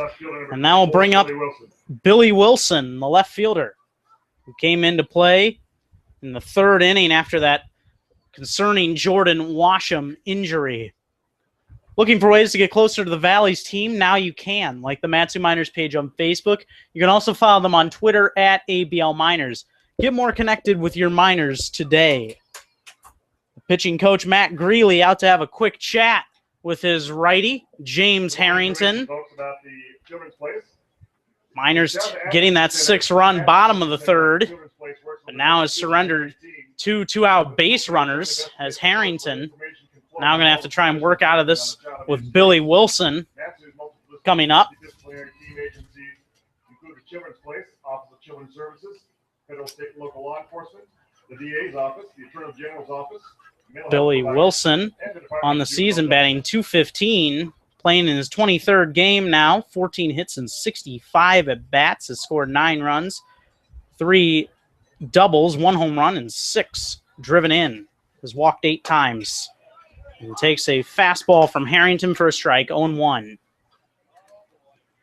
Billy Wilson coming in the spot, replacing Jordan Washam, who, as we mentioned, really heart and soul partially of this team. Swung through the changeup is Billy Wilson. Count 0-2. Jordan Washam's a guy that led this league in RBIs for a week stretch of time, was out in front of Stephen Trosclair of the Bucks before he got hot. But Washam, a guy that has a good average, lots of RBIs, base stealing capabilities, swung on and missed through the changeup is Billy Wilson as he goes down on 3 pitches to end the top of the 4th. We head to the bottom of the 4th. Miners looking to add more, leading 6-2. You're listening to Miners Baseball on the Miners Radio Network.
Summer's the perfect opportunity to work on your golf game. The Palmer Golf Course is located right in the heart of Palmer, just about 2 miles from the Herman Brothers Field. Call 907-745-4653 today for more information. For the first time this year, the Miners batted around in that bottom of the 3rd and plated 6 runs off Connor Dotson. They look to add more here in the bottom of the 4th. Rick Paskowitz leading off and taking a fastball for a strike on the outside corner from Shane Ennis, 0-1. Ennis was able to ride the ship and get a strikeout of Tyler Wolf in the first batter he faced to end that 3rd inning. This one grounded towards first. Will be an easy play. Stepping on the bag is Oliver, and quickly 1 gone here in the bottom of the 4th. That'll bring up Matt Diorio. That play about as easy as it comes. The ball literally hit right over the bag. He feels the ball while stepping on the bag, so about as easy of a play as it could possibly be. Matt Diorio today walked and tripled back in that 3rd inning. Driving in an RBI was Matt Diorio. Shane Ennis from the windup, and the first pitch to Diorio is tapped at the plate foul. Count now 0-1. With that RBI, Matt Diorio now with 13 on the season. Trailing the leader, Trosclair, by 7, 0-1. And this one's grounded towards first and booted by Bennett Oliver. Into foul ground it goes. And Matt Diorio going to reach here on an error. The 2nd of the game for the Oilers. Both teams now with 2 errors today. And that is now a 1-out base runner for the Miners. That'll bring up Tanner Nishioka. Things keep becoming worse and worse for this Oilers team when they're on defense. Ball's just being thrown around and ball skipping off the mid and such. It's just been a rough night ever since the 1st inning for the Oilers. Nishioka grounded into a fielder's choice back in the 1st and singled back in the 3rd. Taking a ball outside on a slider from Ennis is Nishioka. That single drove in a run back in the 3rd, and then he was thrown out at home trying to score by right fielder Brian Room. This one way inside for a ball. Count 2-0. As Nishioka had to jump to avoid that one. Matt Diorio on first. Shane Ennis having to work from the stretch. Shading towards double play depth is the middle infield with Seifert and Galuski. That one misses inside for a ball to Nishioka. Count now 3-0. He's way out ahead. Vance Vizcaino on deck. Outfield playing straight away. 3-0. Is a ball up and in to Nishioka. Didn't miss by much, but it's a walk for Shane Ennis. His first walk out here today. And in total for the pitching staff, it has 5 walks now for Oilers pitching. 4 of them from Dotson in his 2 2/3 innings. Runners on first and second. They'll bring up Vance Vizcaino. All in all, Shane Ennis not pitching terribly. He has a runner reaching on an error, another runner reaching on a walk, but he struck out one and also got a 3 unassisted. Changeup floats high and away from Vizcaino, 1-0. He is 1 for 2 today, struck out looking back in the second and reached on an infield single back in the third and ended up scoring in that inning. 1-0 is low in the dirt for a ball, 2-0. What is seemingly happening, though, Kyle, is Ennis now in this fourth inning having similar control issues that Connor Dotson had. He had a high pitch total, but still had a good first 2 innings, but had 51 pitches after 2 innings, and ultimately that ended up biting him. Missing low for a ball again is Ennis, 3-0.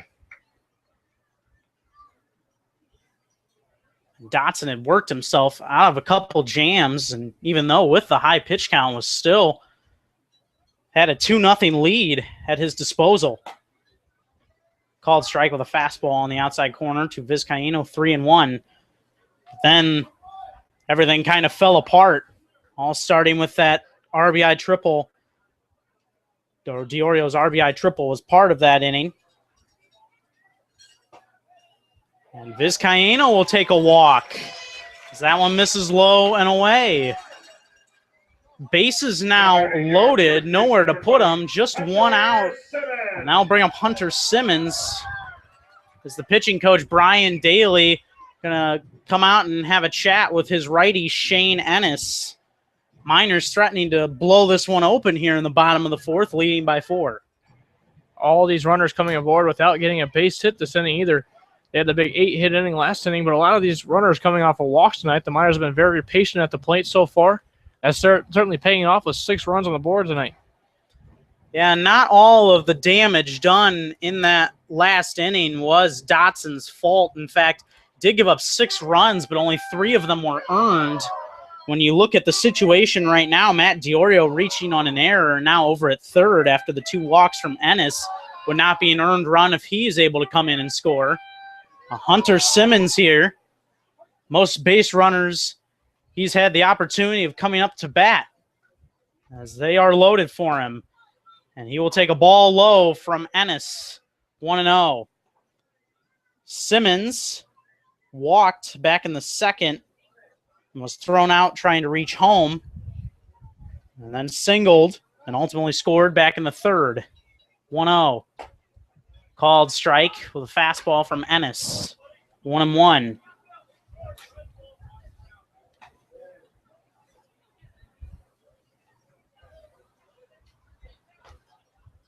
Long look in from Ennis. He's ready from the stretch on the 1-1 pitch. It is a called strike at the knees. Throwing gas out there is Ennis, another fastball. And that one was on the outer half of the plate at the knees. Count now 1-2 on Simmons. Simmons with 1 RBI on the season, but has an opportunity to drive in a lot more than that here. That one floats way up high. Change up from Ennis. Count now 2-2.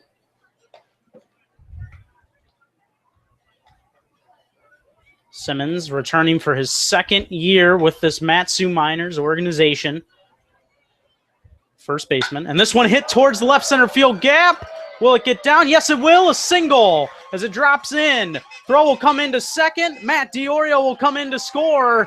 And an RBI, number 2 of the season for Hunter Simmons.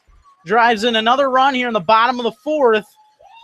The damage still not really close to being over. Now 7-2. Bases still loaded. And only 1 out in the inning. On a nice single by Hunter Simmons that just fell in front of James Folks. What a great story it is for Hunter Simmons to come out here. A guy that was not originally going to be on the roster. He was out here just to get some work in, now on the roster and making such an impact. Now back-to-back base hits for him now. And also an RBI here to add to it. And reached base 3 times for this Miners team tonight. The base is still loaded. Nishioka at third, Vizcaino at second, Simmons on first. First pitch to Plunkett goes way up and in for a ball. 1-0. Zach Plunkett has also reached base twice. He walked back in the second and singled in the third to drive in a run. That was the odd play that would score 2 runs as he would reach third base, so if the ball was thrown in the center field and back behind the catcher. Ennis takes a look towards third, and time called at the last second. It was either by home plate umpire Chris Viverito or Plunkett. But if Plunkett was the one that called timeout, he did not gesture very much towards home plate umpire Viverito. Time was granted. Now ready with the 1-0 pitch. And that one's low and in for a ball. And Ennis falls behind the count now, 2-0. DiOrio coming across, but it was not an earned run to Shane Ennis, as DiOrio originally reached on an error to start off this inning. 2-0 is tapped foul down that first baseline. Count now 2-1. If a foul ball or home run does damage to your car, visit the folks of the Valley's locally owned and operated Napa Auto Parts. They're in Big Lake, Palmer, and Wasilla. Visit www.napaalaska.com. Dicey situation here for the Oilers, down 7-2, bases loaded. Here's the pitch, way up high for a ball. And now the count 3-1 as another fastball gets away from Ennis. Oilers bullpen again active. We're only here in the bottom of the fourth inning, only one out recorded in this inning. Connor Dotson going just 2 2/3 innings today, giving up 6 runs. Ennis now has given up 1 in relief. That one came up and in. Was he able to check his swing? Yes, he was. And it is a walk to Plunkett. That'll walk in a run as Tanner Nishioka will come across to score. Second run of the inning. And that makes it 8-2 Miners. Now batting your second As baseman, number 17, the Oilers are trying to get Chris Viverito to appeal to base umpire Jim Lizer on the call. The Oilers did get their wish granted. They did check with Jim Lizer, but he said that Plunkett held up on that play. So now still only 1 out. Bases still loaded. Now Vizcaíno at third, Simmons at second, and Plunkett at first. Second walk that Plunkett's drawn in this contest. First pitch is a curveball to Schleppenbach on the inside corner at the knees for a strike. 0-1. Infield playing back, trying to get the double play to end this inning. 0-1 is hit towards left center field. Are they going to get there in time? They will not. It will drop and go towards the wall. Into score comes Vizcaíno. Simmons is being waved around. He will come in to score. Another single, an RBI single, plates 2 for Jake Schleppenbach. That is his second hit in a row. Plunkett moves up to second. The Miners played 2 more. And on the 11th hit of the game, they have now blown it wide open. They lead 10-2. And Shane Ennis, that one just hit in the perfect spot there in between the center fielder James Folks and Billy Wilson. Neither of them able to get it. And the skipper, Kevin Griffin, is going to come for his right-handed pitcher, Shane Ennis. 4 more runs coming across in the bottom of the fourth. The Miners take a 10-2 lead and a new pitcher coming on for the Oilers. We'll be back. You're listening to Miners Baseball on the Miners Radio Network.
New pitcher for the Peninsula Oilers is Corey Abbott.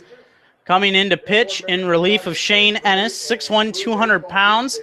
Just finished up his freshman year at Loyola Marymount University. He's originally from San Diego, California. He'll be pitching in his 8th game. He has 1 start. He's logged 12 2/3 innings, given up 10 hits, 7 runs, only 4 of them earned, 7 walks, 7 strikeouts, an 0-2 record. Just 1 extra base hit given up and a 2.84 ERA. But the Miners have blown the doors down in this game, at least temporarily. They lead 10-2. Still only 1 out here in the bottom of the 4th. And back to the top of the order we go with Alex Caruso, who singled 1 home back in the 3rd that pulled Connor Dotson out of this game. Corey Abbott, the righty, facing the lefty Caruso. First pitch is a big, winding curveball for a strike at the knees on the inside corner to Caruso. 0-1. Caruso 2 for 3 so far today, an infield single, an RBI single in the 3rd, and he flew out to start off the game back in the 1st. He's batted in every inning so far. 0-1 is outside for a ball. Count 1-1. Zach Plunkett at second. As he moved up there after the single to left center field by Schleppenbach. Plated 2 more in this bottom of the 4th. 1-1 is up high for a ball to Caruso. 2-1. Mentioned Caruso batting in every inning so far. The Miners are just a couple batters away from batting around for the 2nd straight inning. 16 RBIs now in the season for Caruso after that RBI single in the 3rd. Couple looks towards second from Abbott. Here comes a 2-1, and that one is high as well. Another fastball. Count 3-1. And this has been the Achilles heel so far for this Oilers team that's gotten them in a lot of trouble, not throwing strikes. So they fall behind another Miner here. And the patience from the Miners hitters today has been on point. 3-1 is up high for a ball. It is another walk issued to a Miner as Caruso takes his base, and once again the bases are loaded with 1 out here in the bottom of the 4th, and that'll bring up Tyler Wolf, who is 1 for 3, flew out to left on that great diving play by Seifert out there, singled and scored in the 3rd, and then struck out to end that 3rd inning. First pitch is up high for a ball, the fastball from Abbott, 1-0. Last walk to Caruso, the 8th walk issued to Miners hitters tonight. Miners have struck out twice tonight. Miners very patient so far at the plate. 1-0 is on the inside corner with another fastball for a strike to Tyler Wolf, 1-1.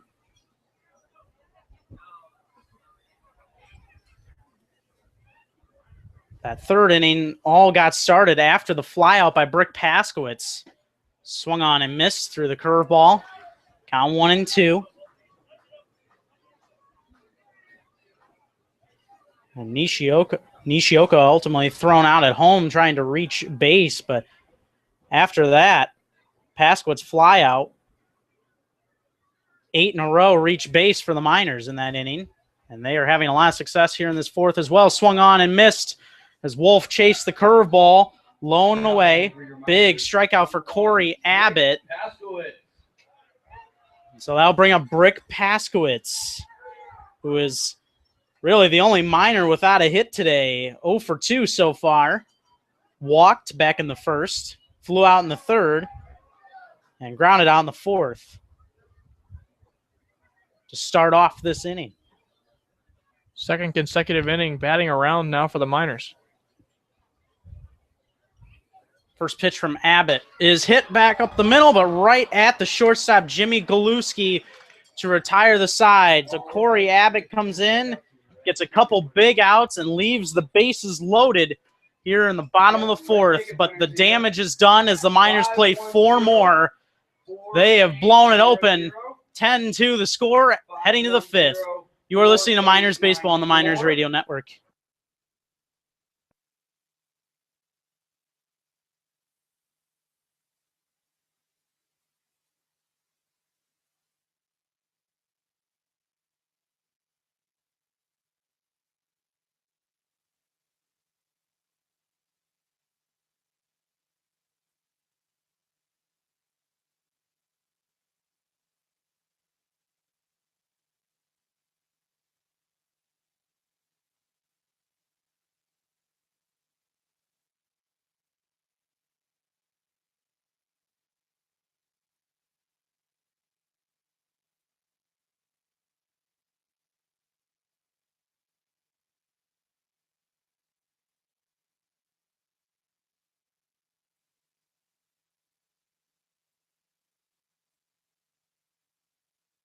The Alaska Railroad and the Alaska chapter of Operation Lifesaver offer the following tips to railbelt neighbors and friends to stay trackwise and safe.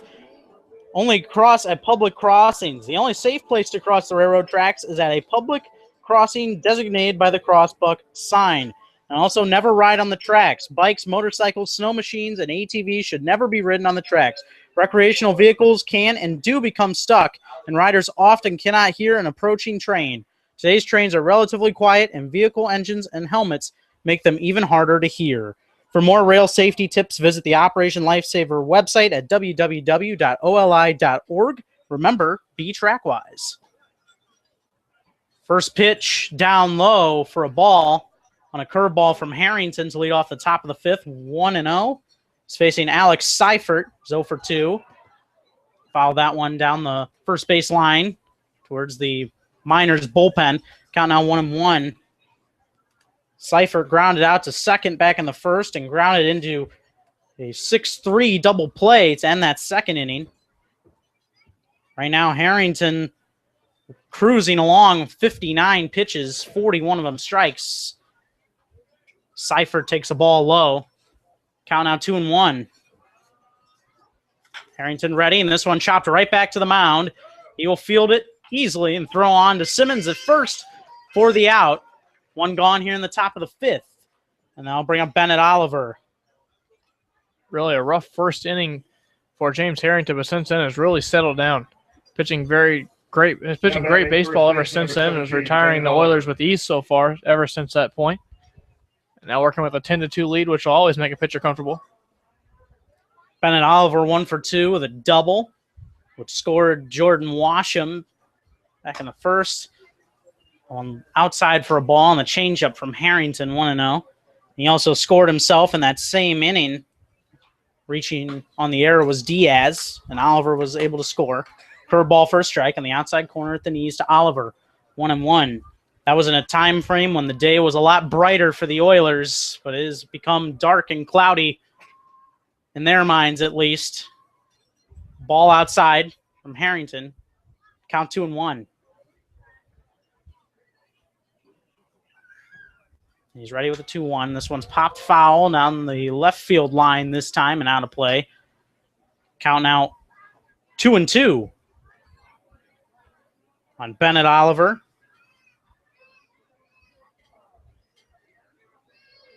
Oliver's .213 average, not really indicative of how he's played this year. This one flipped on to short, and Tyler Wolf will make the play and throw on to first for the out. 2 gone here in the top of the fifth. Now bring up Ted Boeke. Ted Boeke today, 1 for 2 with a single on a bunt and a line out. And that was a play in which the Miners were really thrown off. It's Ted Boeke, a cleanup hitter. Not only that, the league leader in home runs with 3, and he bunted. Takes a curveball inside for a ball, 1-0.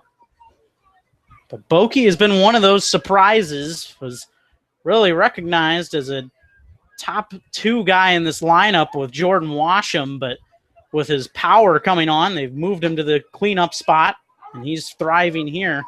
Called strike, 1-1 with a fastball from Harrington. Ted Boeke, also out of Loyola Marymount, much like the pitcher on the mound for the Oilers at this time, Corey Abbott, 1-1. Chopped foul towards the Oilers dugout down that third base line. Count now 1-2. He's out of La Crescenta, California. Just finished up his sophomore year there, 6'3", 195 pounds. Is the Oilers' third baseman. 1-2. That one missed in the dirt. Low and away on a curveball. 2-2. And with his power numbers, you can guarantee he's a shoo-in for the home run derby coming up on Sunday at Mulcahy Stadium in Anchorage. Also another guy that comes to mind, Stephen Trosclair, who will be able to participate in that. See if Alex Caruso might get in also. The 1 home run he has this year down the right field line here. Wonder if that'll be enough to get him in. We'll find out later this week. A year in which the pitching has been good and other factors home run numbers kind of down in the league this year. Not just in one team, but in all teams. Fouled off again by Bokey, and he stays alive. Count 2-2. When you consider the Miners actually only have that one home run from Alex Caruso. They have had some close calls, though. Brick Paskowitz triple went off the wall. Also, a visiting player, Tyler Boxwell, hit one off the top of the wall here for the Chinooks. So there's been some close calls, but just not quite over the fence. These balls are flying this season. Low and away for a ball on a curveball from Harrington. Count now full on Ted Bokey. Trying to reach for the second time today. And this one's grounded towards short. Wolf charging, fires to first, and got Bokey by a step to retire the side. 1-2-3, go the Oilers in the top of the fifth. We head to the bottom of the fifth. 10-2 Miners on your home for Miners baseball.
Want to learn more about your Matsu Miners? Visit their website at www.matsuminers.org.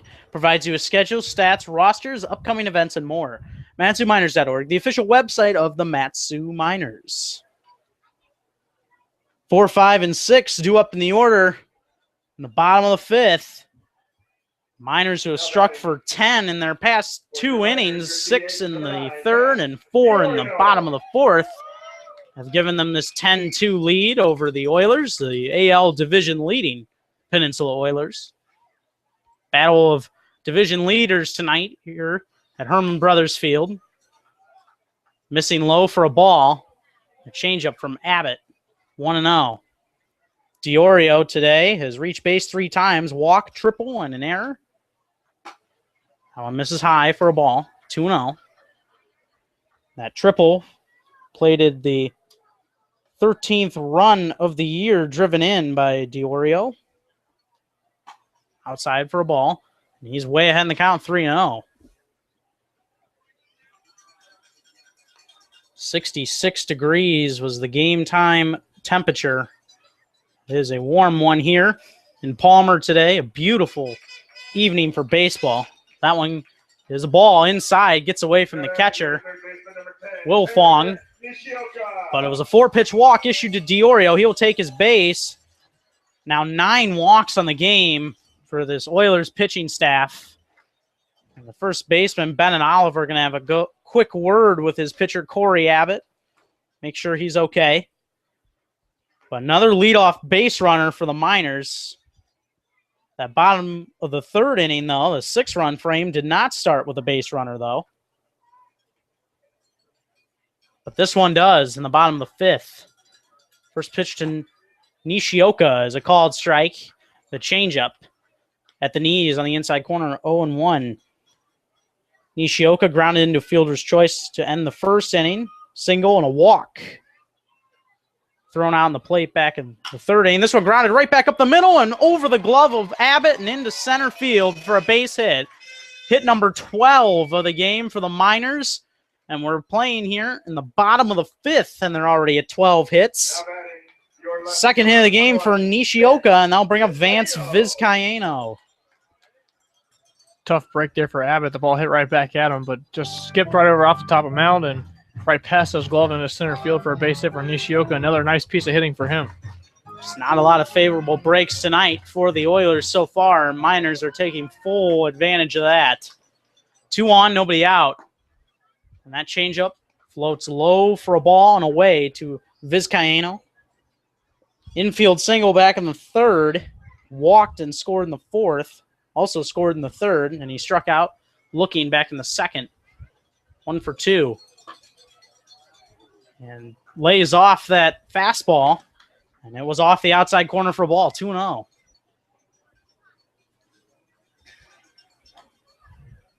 Miners bullpen starting to warm up just a little bit. Could just be long tossing for Sebastian Valenzuela. This one's grounded towards short. Galuski going to flip to second for 1. And he was pulled off the bag, was Seifert. On a throw by Galuski. Can't believe it. It would have been in time, but the problem was that Seifert could not hold the bag. That's going to be an error on Galuski, a bad throw. Third error of the game for the Oilers. And once again, Kyle, the bases are loaded. This time nobody out here in the bottom of the fifth, and it's Hunter Simmons who came through with a single back in the fourth to score a run. His second RBI of the season. Walks are certainly hurting the Oilers, but the defense isn't helping the cause right now either. The third error of the night for them. First pitch to Simmons. He comes up with a big hack and swung through it. 0-1. Simmons was fence-seeking that time. Big swing from the righty. Definitely has that power to hit it out of left field in a park where sometimes the ball does not travel very far out to left. Curveball. Hits the outside corner at the knees for a strike. Count 0-2. As Simmons was taking all the way.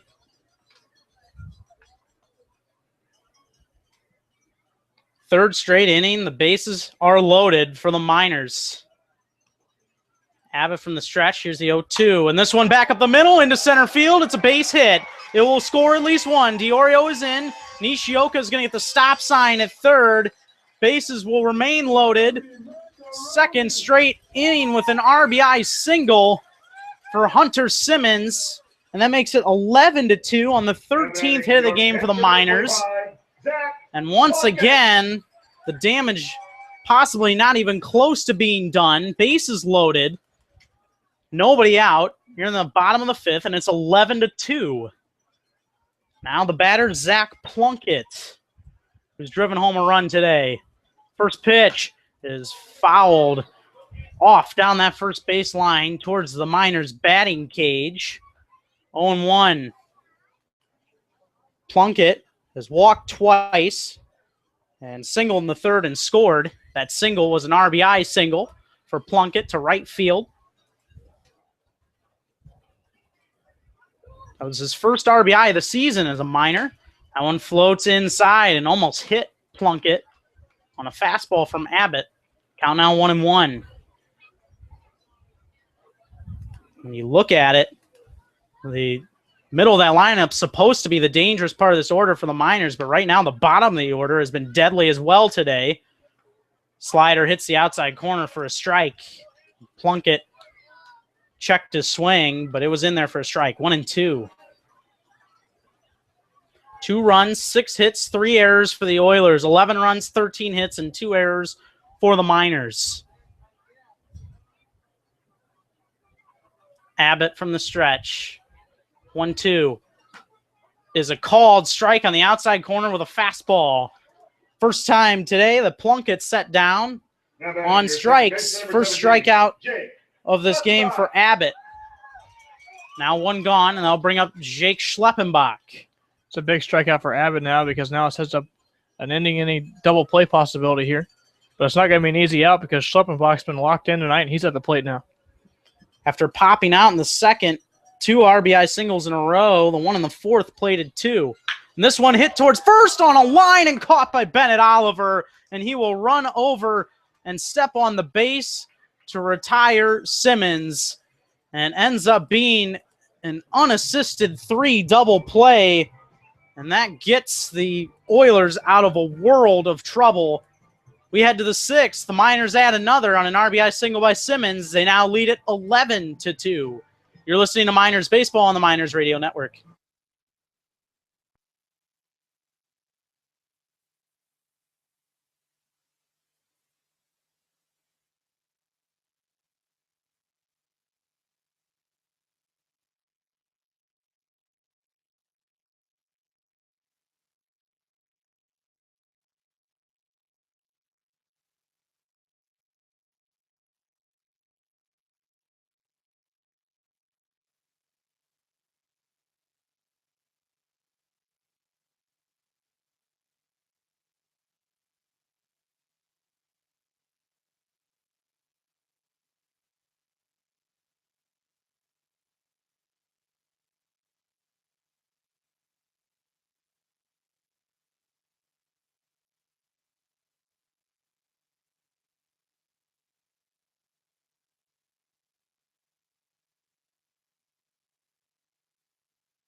We enter the top of the 6th, and it is now 11-2.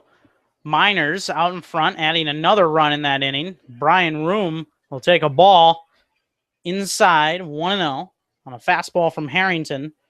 Roon 0 for 2, and this one grounded towards Hunter Simmons at first. He'll flip on to Harrington.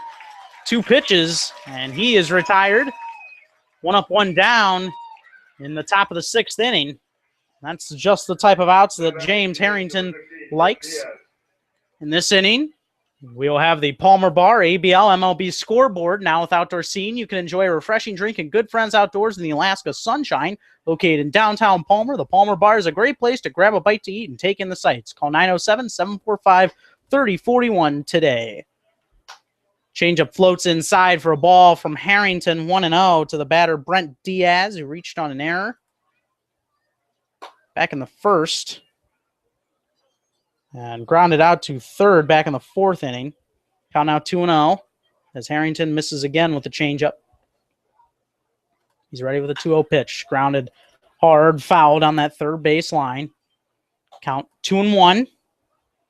Looking around the league right now, the Anchorage Glacier Pilots all over the Chugiak Eagle River Chinooks in the bottom of the 3rd. It's 4-0 there. And the Bucks and Gold Panthers scoreless early in that one. Low. Harrington misses for a ball. 3-1. This one grounded hard and foul. Past the skipper Kevin Griffin at 3rd base. Count 3-2 on Diaz. Kevin Griffin, the skipper for this team out of Texas A&M International University. Coming to coach an Oilers team that's above 500, playing good baseball. This one's popped into short right field. Schleppenbach calling off Paskowitz, and he will make the catch for the out. 2 up, 2 down in this top of the 6th inning. Now 5 in a row set down by Harrington. He continues to roll. Now with 54 strikes, 28 balls for a total of 82 pitches. As he pitches here in the 6th. First pitch is lined towards center, but right at Caruso. He'll back up a couple steps and make the catch. Just like that. 1, 2, 3. Go the Oilers in the top of the 6th. We head to the bottom of the 6th. Miners up 11-2. And coming to bat again. You're listening to Miners Baseball on the Miners Radio Network.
On to the bottom of the 6th.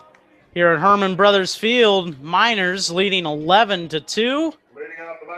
Abbott back to the hill. He was really helped out by a 3 unassisted double play by Bennett Oliver to end that inning off of a screamer from Jake Schleppenbach's bat.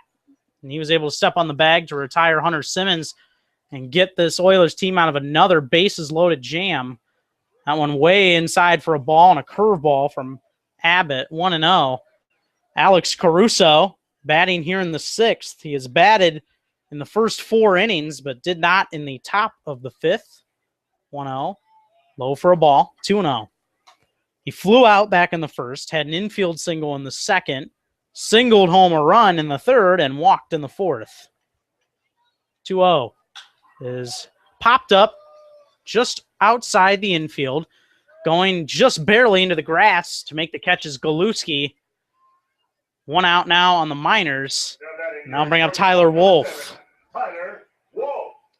Tyler Wolf flew out to left back in the first inning, singled and scored in the third, and struck out in the third and the fourth innings. He's 1 for 4. Finish up that Palmer Bar ABL MLB scoreboard for you in this inning. Taking a slider for a strike is Tyler Wolf on the outside corner, 0-1. The All-Star game was tonight in Cincinnati, and the visiting team came out on top. That one comes way up and in on Wolf. But it hit off his bat, or he took it inside for a ball. 1-1 the count. That one comes way up and in as well. Another fastball from Abbott, 2-1. The American League winning 6-3. Helped out right off the beginning on a leadoff home run by Mike Trout of the Angels. This one fouled out of play. Down that right field line. Count 2-2. If a foul ball or home run does damage to your car, visit the Folks, the Valley's locally owned and operated Napa Auto Parts. They're in Big Lake, Palmer, and Wasilla. Visit www.napaalaska.com. 2-2 pitch. Outside for a ball. Slider from Abbott. Now fill up the count on the Miners shortstop Tyler Wolf, 3-2. The AL winning that game 6-3. They will get home field advantage for the World Series. This one popped up to second. Easy play for the second baseman, Alex Seifert, and he will haul it in. So this might be a more traditional inning as the first two retired. I'll bring up Brick Paskowitz. But in this game, what has looked like to be routine innings has turned out to be the exact opposite. Curveball goes back over the outside corner at the knees for a strike to Brick Paskowitz, 0-1. Paskowitz batting in the 3-hole tonight, 0 for 3. It did walk back in the first. This one line foul and out of play, and he falls behind the count, 0-2. It's had some solidly hit balls, though. Towering fly ball to right field in the third inning, which he was retired. Grounded out to first in the fourth and lined out as well in that fourth inning, 0-2. Curveball misses low and away for a ball, 1-2. First time we've seen Paskowitz batting more in the middle of this lineup this year. Been a top 2 hitter. The skipper, Ben Taylor, mixing it up a bit. Why not? Has a lot of offensive weapons at his disposal.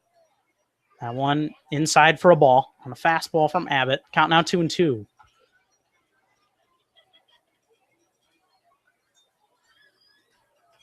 Wind gently blowing here at Herman Brothers Field all night long, but a very comfy breeze. This one grounded right over the glove of the pitcher Abbott, but it gets to Seifert at second, and he'll make the throw in first. 1, 2, 3 go the Miners in the bottom of the 6th.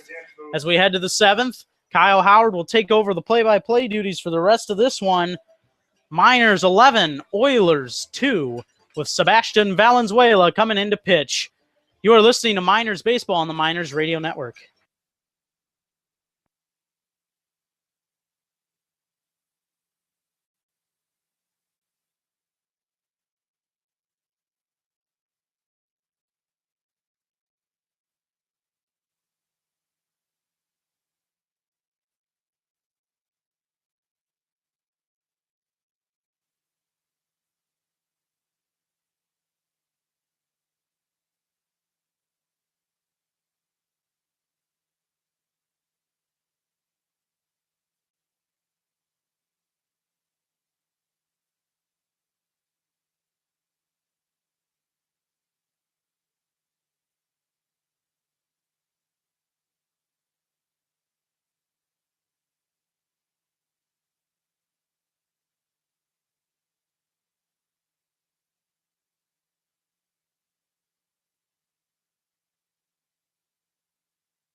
The night will be done for James Harrington, and it was a great one tonight. Working 6 innings, allowing 2 runs, just one of those earned. Allowing 6 hits throughout that. 55 strikes, 28 balls, while out there striking out 1 and walking 1. He's in line for another victory tonight. So Miners have an 11-2 lead. They stake all 11 runs in the third, fourth, and fifth innings make that. 6 in the third, 4 in the fourth, and 1 in the fifth as well. Now the left-hander will be Sebastian Valenzuela at a relief now for the Miners, trying to keep it right where it's at. The first pitch down low in the dirt for a ball to Jimmy Galuski. 1 ball, no strikes. Lefty Valenzuela coming in to keep this game right where it's at. Here's a pitch. Swing and a miss. Galuski evens the count, 1 ball and 1 strike. Sebastian working in a 6th game of the year. Had 2 starts earlier in the year. So far, 15 innings of work, owning an 0-0 record with a 3.00 earned run average, while striking out 6 and walking 6, allowing 3 runs, all of them earned, and allowing 8 hits throughout the year as well. He winds and delivers a 1-1.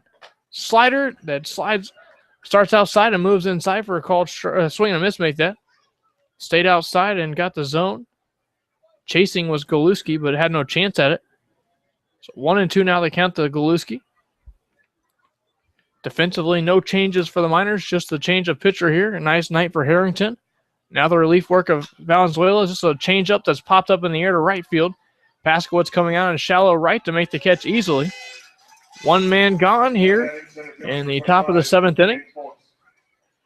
And that brings up James Folks, the center fielder. Folks officially 0 for 1 1 for 1, on the night. He singled back in the second, make that. Also walked in the 4th inning. He's reached base twice tonight, but has been left stranded at first each time.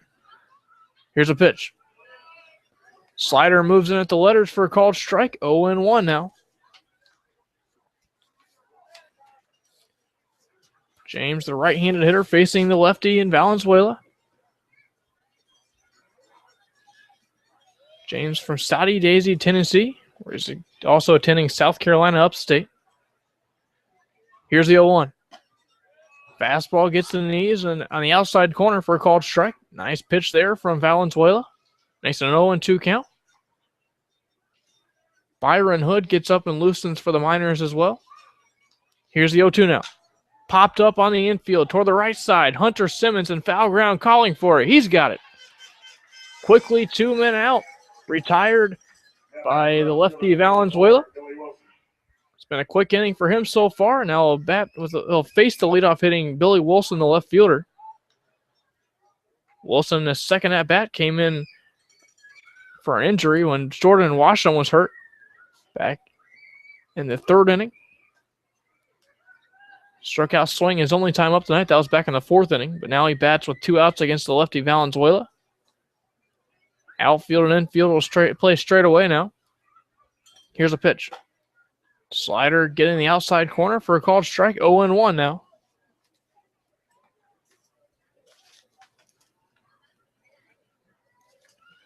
Wilson steps back in. Here's the 0-1. Beautiful slider that gets the knees there for a called strike. It started up and moved down toward the knees. And it moved in and out very quickly from the lefty Valenzuela. Makes it an 0-2 count to Wilson from Tolleson, Arizona. Now an 0-2 count with 2 men out here in the top of the 7th. The pitch. Try to get him with a slider away, and it misses here. 1-2 now the count.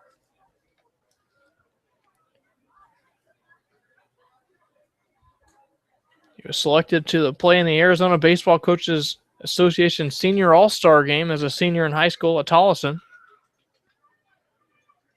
Very talented athlete is Billy Wilson. He's got a 1-2 count on him now, though. Valenzuela winds and fires. Slider starts in and stays in just a little bit too far. 2 balls and 2 strikes to count. 2 men out here in the inning. The outfield and infield will stay straight away. So far, the first 2 retired here in the inning. And Billy Wilson batting with a 2-2 count. Here's the pitch. Slider again in the same spot. A lot of movement from the lefty Valenzuela, but not moving quite far enough. It's got a lot of bite at the end of it. But the ball staying inside on Wilson of consecutive pitches now. A 3-2 count coming to him. Towing the rubber again is Valenzuela. Now he winds and fires. Fastball misses outside. That's ball 4 issued to Wilson. First time he's reached tonight. First walk issued by Valenzuela. And now with 2 men out, Wilson stands on second base.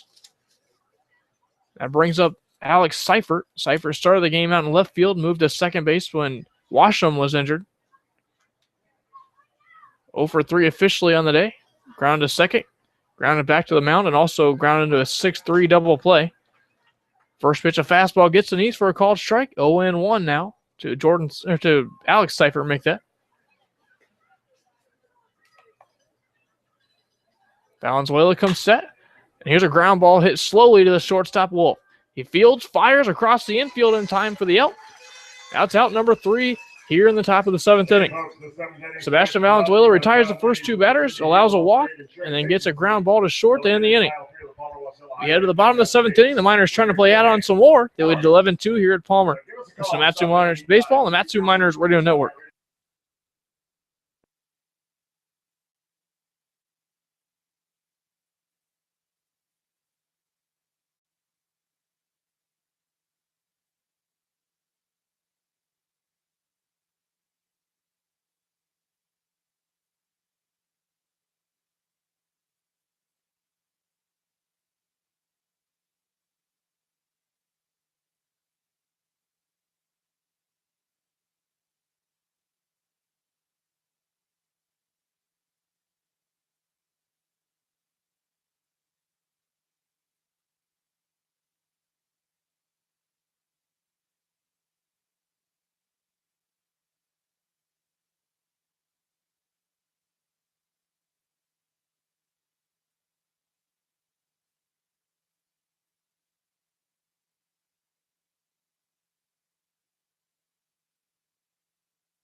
New pitcher on the hill for the Peninsula Oilers.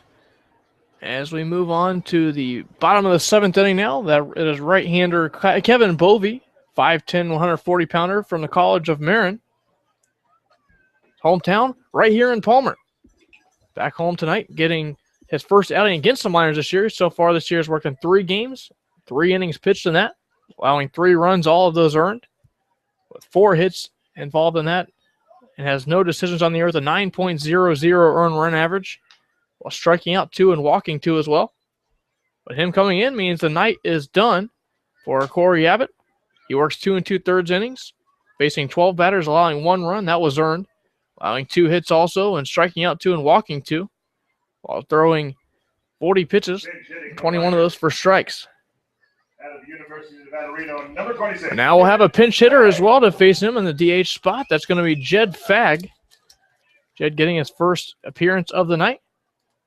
Looking to continue an offensive pounding the Miners have had tonight. 11 runs on 13 hits to this point. Also worked 9 walks. Jed Fagg digs in against the righty Bovey. The underhand sidearm motion. It's a first pitch slider outside for a ball. 1 ball, no strikes. Jed looking for his second hit of the year for the Miners. Does have 1 RBI. Here's a pitch. Fastball missing low and away. 2-0 now to Jed. Outfield and infield will stay straight away. Righty-righty matchup here. Bovey delivers a 2-0. Line drive hit the center field and a diving catch. And sliding out there by James Folks. Robs a base hit away from Jed Fagg. He hit it very solidly on the fastball delivered to him. But Folks comes in to make the catch sliding. And that's out number 1 here in the bottom of the 7th inning. So now Tanner Nishioka will be the batter with 1 man out here in the bottom of the 7th inning. Tanner 2 for 3 on the day with an RBI. First pitch fastball in there for a called strike at the knee is 0-1 now to Tanner. Nishioka's reached base every time tonight. Also reached on a fielder's choice and also walked. Here's a pitch. Curveball gets the inside edge. It started inside and moved over the plate. 0-2 now to Tanner. Outfield and infield going to stay straight away here.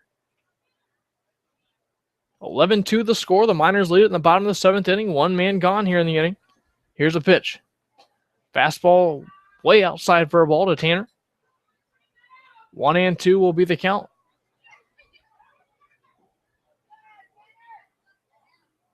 Tanner from Honolulu, Hawaii. Here's the 1-2. Popped up on the infield to the right side. Calling for it over at first base and making the catch has been an Oliver toward the second base side of things. 2 men out here in the inning.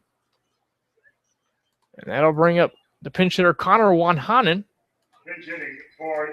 Back-to-back, or 2 of the 3 hitters so far in the inning have been pinch hitters. Jed Fagg pinch hitting for Matt DiOrio. And now Connor Wanhanen will pinch hit for Vance Vizcaino. Connor looking for his 6th hit as a Miner. Fastball missing away, 1 ball, no strikes. Has a 125 batting average on the year. A double and 2 knocked in. So lefty Wanhanen facing the righty Bovey. Here's a pitch. Fastball gets the inside corner at the knees for a called strike. Evens the count, 1 ball, 1 strike. Hunter Simmons stands on deck. A perfect 3 for 3 is he. Great night he's had so far offensively. Here's the 1-1. Grounder to the right side. That's going to the Miners' dugout. 1-2 the count. Connor was our pregame profile subject yesterday. Good information he gave us about his high school days playing with his teammate Zach Punkin against him. Line drive, it back into deep right field, giving chase in the right center field gap, and finding room is Brian Room to rob extra bases away from Connor Wanhanen. Wanhanen gives it a ride to the right center field gap, but Room finds space out there to make the catch. We head to the top of the 8th inning. Still 11-2, the Miners lead it. Listen to Matsu Miners Baseball on the Matsu Miners Radio Network.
Now on the pitch for the Miners.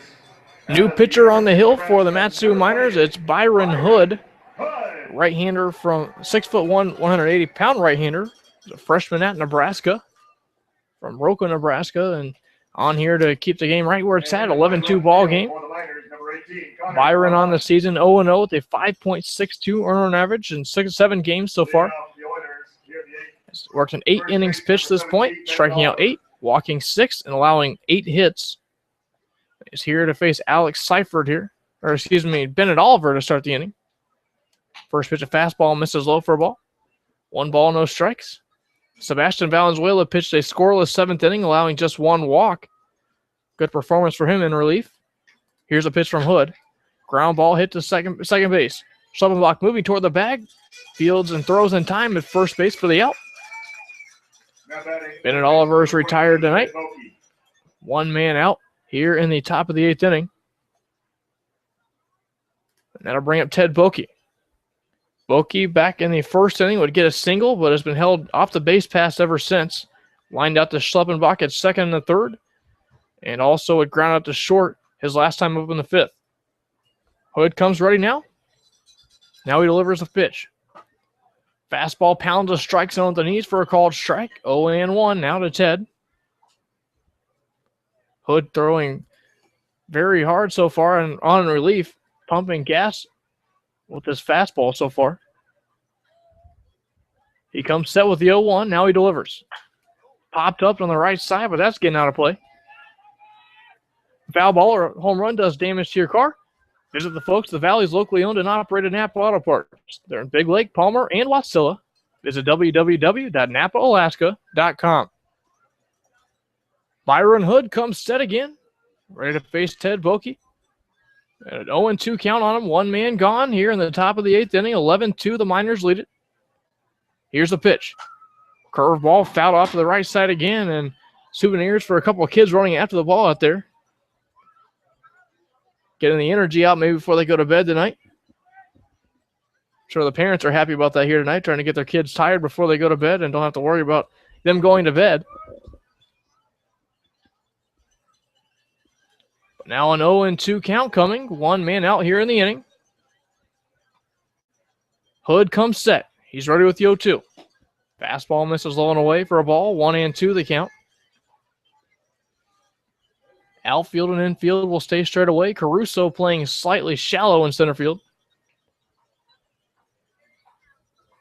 No activity in either bullpen at the moment.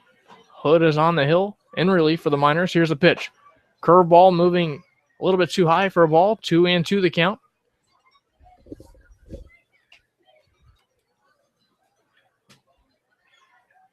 Hood coming set for second. Now Boki waves his bat around. The 2-2 on the way. Here it is. Called strike 3 and a curveball. Had Boki way out in front, and he was fooled badly. First strikeout from Byron Hood, the right-hander.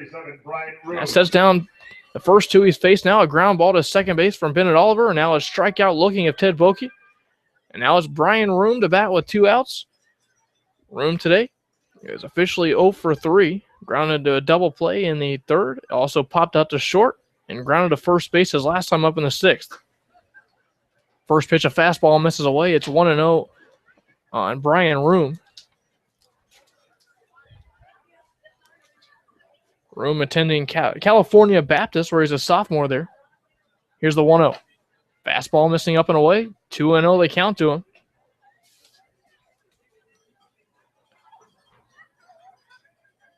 Two-time All-San Bernardino County selection out in California, where he's from. Fastball gets the letters on the inside corner as well. 2-1 the count. Byron Hood making ease of the Oilers hitters so far in the inning. Now facing a 2-1 count. From the stretch, he delivers. Popped up to the left side. Now the wind going to carry this one out to left field, backing up a couple steps in left field, lifting his left arm up and making the catch is the left fielder Connor Wanhanen. We move to the bottom of the 8th inning. Again, the Oilers held in check. They've been held scoreless ever since that 2-run first inning. Miners lead at 11-2 here as we go to the bottom of the 8th. Listen to Matsu Miners Baseball, the Matsu Miners Radio Network.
For up-to-date scores, schedules, rosters, and much more, visit www.alaskabaseballleague.com.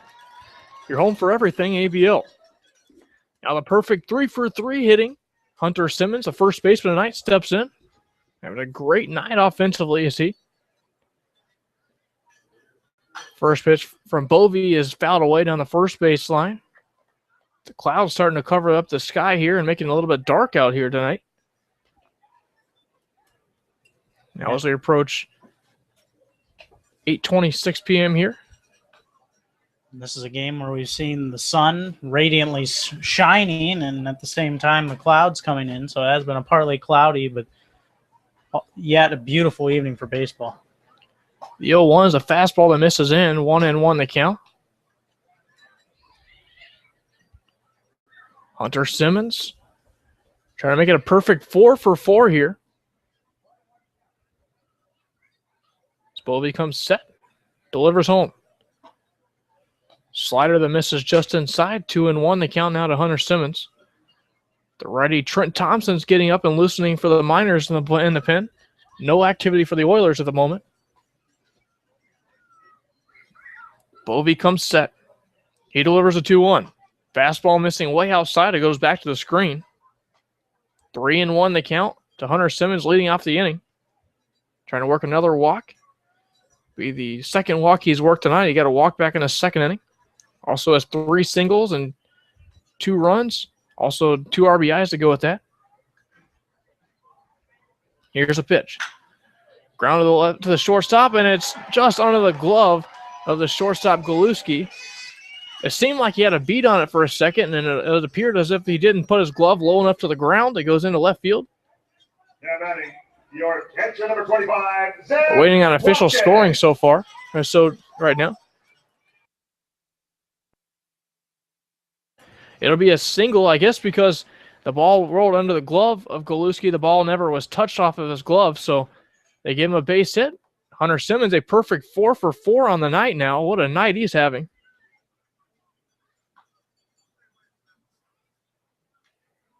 So now the batter will be Zach Plunkett, the catcher.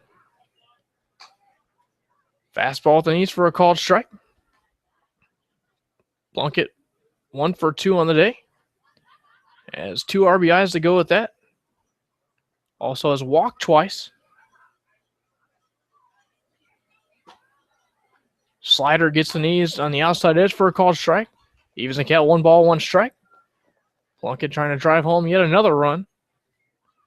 Driving in his first 2 runs of the season for the Miners here tonight. It's been an offensive force for the Miners with 11 runs on 14 hits to this point here in the bottom of the 8th inning. Here's a fastball that gets away behind the back of Plunkett. Onto second base on a wild pitch goes Hunter Simmons. He takes a big turn around second base, but will retreat back to second. So Bovee with a wild pitch way out of the zone there that allows a runner to get to scoring position now for Zach Plunkett. Nobody out here in the 8th inning. Miners still trying to play add-on. They lead it by 9 at the moment. Base hit could potentially make it a 10-run deficit for the Oilers. It'll be their last at-bat in the 9th inning, should they not tie it. Bovee comes set. He delivers. Fastball flied out to right field, backing up a few steps toward the right field line. Now a couple steps as well as the right fielder Room. Staying at second base on the great throw from Room, who has a cannon arm. We've already seen that once tonight. Now, he'd gone to runner out at home plate earlier in the game, but staying at second base is Hunter Simmons on the throw to third base by Room. That's on 1 hop. Hunter Simmons respecting his arm as he's been good all night, but now 1 man gone here in the inning for Jake Schleppenbach. Another guy who's had a great night tonight. He had a bad luck line out double play, that is, back in the 5th inning as a 3 unassisted double play. Takes the first pitch fastball away, 1 ball, no strikes. He also has 2 hits in the night, officially 2 for 4. He's driven in 3 runs. 3 of the 11 the Miners had to this point. Here's the 1-0. Fastball gets the inner edge for a called strike. 1-1 evens the count now on Jake Schleppenbach. Jake, the Miners' second baseman.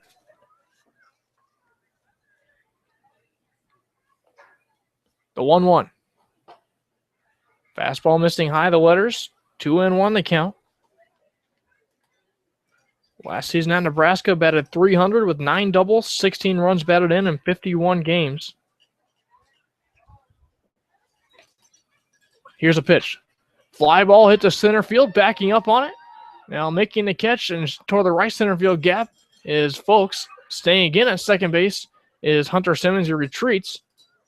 2 gone here in the bottom of the 8th inning. 11-2 still to score. As Alex Caruso is up to the plate. Caruso, 2 singles on the day. Officially 2 for 4. Also reached on a walk. Had an RBI base hit back in the 3rd inning. That was a 6-run 3rd inning for the Miners. Fastball missing low, 1 ball, no strikes. 889 fans show up to this one tonight to root on the Miners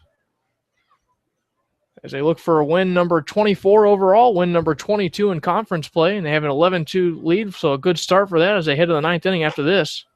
Fastball missing upstairs again. It's a 2-0 count on the center fielder for the Miners.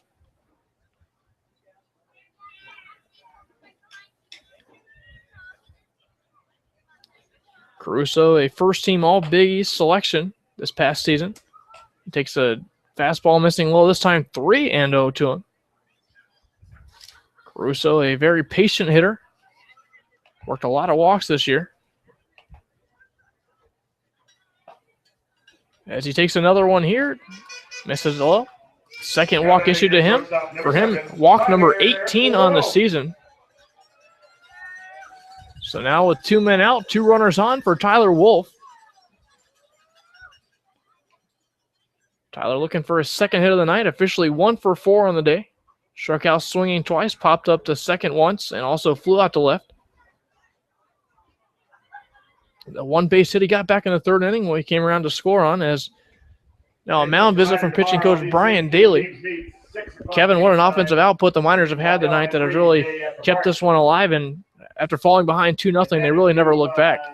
And we've seen that at times from this Miners team that, you know, we kind of maybe wondered there's been struggling with the bats a little bit. Struggled down the stretch of that game on Sunday. Didn't really score any runs late. They scored runs early in that game. And that win on Sunday, the 2 1-0 wins. One of them, the Miners' offense was shut out, but they had that clutch victory in the top of the 7th yesterday, and great pitching performance backing all those performances up. But today, you know, it was kind of coming. We could feel it that this offense would really break open, and they've had their games now, 2nd time that they've been able to score over 10 runs in a game, and it happens today. The other one, the 13-2 win over the Chinooks. Mound visit breaks up. First pitch in there for a called strike to Wolf, 0-1 to him. But this team, as you mentioned, breaking through tonight offensively again. A team that was held to just 1 run in 2 games yesterday. Fastball missing away. 1-1 the count now to Tyler Wolf, but good to see them offensively having a great night again to kind of get off a bad night last night offensively, only scoring 1 run in 14 innings. Here's a pitch. Fastball away, misses. 2-1 now to Tyler Wolf. He bats with runners on 1st and 2nd with 2 men out in the inning. 11-2, the Miners lead it in the bottom of the 8th inning. Bovee comes set. Now he delivers. Slider gets the outside edge for a called strike. 2-2, the count even now. Chris Hall waits on deck. He'll be pinch hitting should the inning continue. Bovee comes set. He delivers a 2-2. Line drive down the left field line and just foul. Manager Ben Taylor shaking his head in frustration as the ball skipped off the white chalk, maybe just a little bit to the left of it. But a loud foul off the bat of Tyler Wolf. He'll have to head back to the box now. 2-2 count, 2 men out.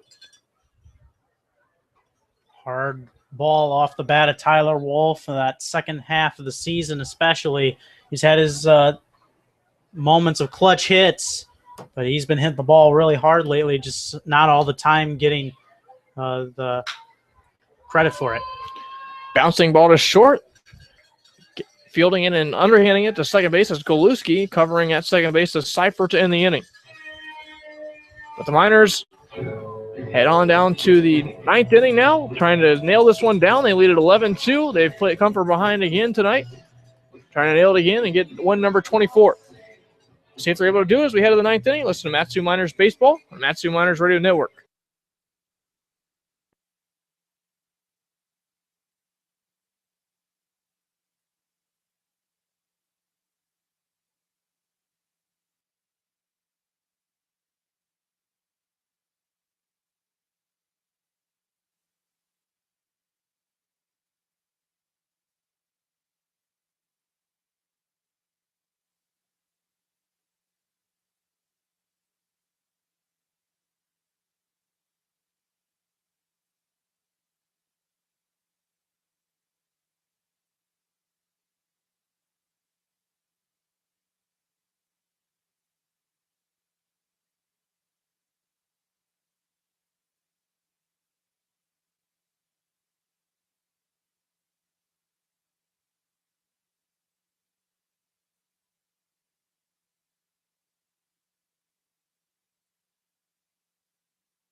Trent Thompson is the new pitcher as we enter the top of the 9th inning. An 11-2 ball game. The Miners getting all 3 of their runs in the 3rd, 4th, and 5th innings. 6 in the 3rd, 4 in the 4th inning, and 1 in the 5th. That coming after they fell behind 2-0 back in the 1st inning. The new pitcher Trent Thompson working in his 12th game this season, 15 innings, holding a 2-0 record with a 1.12 earned run average. And now, also in that, 3 runs allowed, 2 of those earned. Striking out 14 and walking 4, a good strikeout to walk ratio for him. He's also allowed 13 hits. But leading things off now, Brent Diaz, the DH. To start the 9th inning, down 11-2. First pitch, a fastball that runs inside, 1-0 the count. Miners trying to seal the deal here and win their 8th come-from-behind win of the season. The wind and delivered. Chopped out on the third base line. It's going to stay fair, actually. Skipping in a tough play for Tanner Nishioka, throwing across the infield, an infield hit. The ball hit off the end of the bat. It sounded like he may have chipped a piece of wood on that one. But it rolls down the third base line. Tanner Nishioka has a tough play as he fields it right next to the bag and fires across the infield. Diaz beats it out for a base hit, his first hit of the evening, second time he's reached, as he also reached on an error back in the 1st inning. So now aboard with nobody out here in the inning is Brent Diaz. That'll bring up the catcher, Blake Wilfong. 0 for 3 in the night, popped up to the third baseman, flew out to center twice as well. Thompson comes set and delivers. Line drive hit to right center field. In the gap, not going to get to it, is Caruso.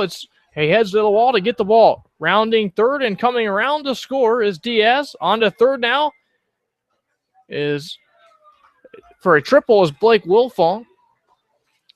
So a triple plates a run here in the top of the 9th inning. 11-3 the score now. Back-to-back hits allowed by Trent Thompson. And the Oilers will not go down quietly in the 9th inning. Number 18, Jimmy Goluski. Jimmy Goluski will bat now.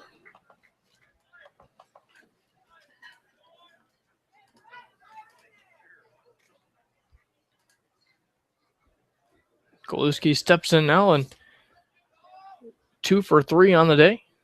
And 2 infield hits. Those are back in the 2nd and 4th innings. One was a bunt his. He grounds from the right side. A diving stop by Hunter Simmons. He flips underhand to covering Trent Thompson for the out. A run will come home to score. They allow the run to score here. So with 1 man out, it's 11-4 now the score. Now batting center fielder number 25, James Folks. But now that brings up James Folks. That triple a moment ago, the first triple of the season for Will Fong. Also his 5th run batted in of the year.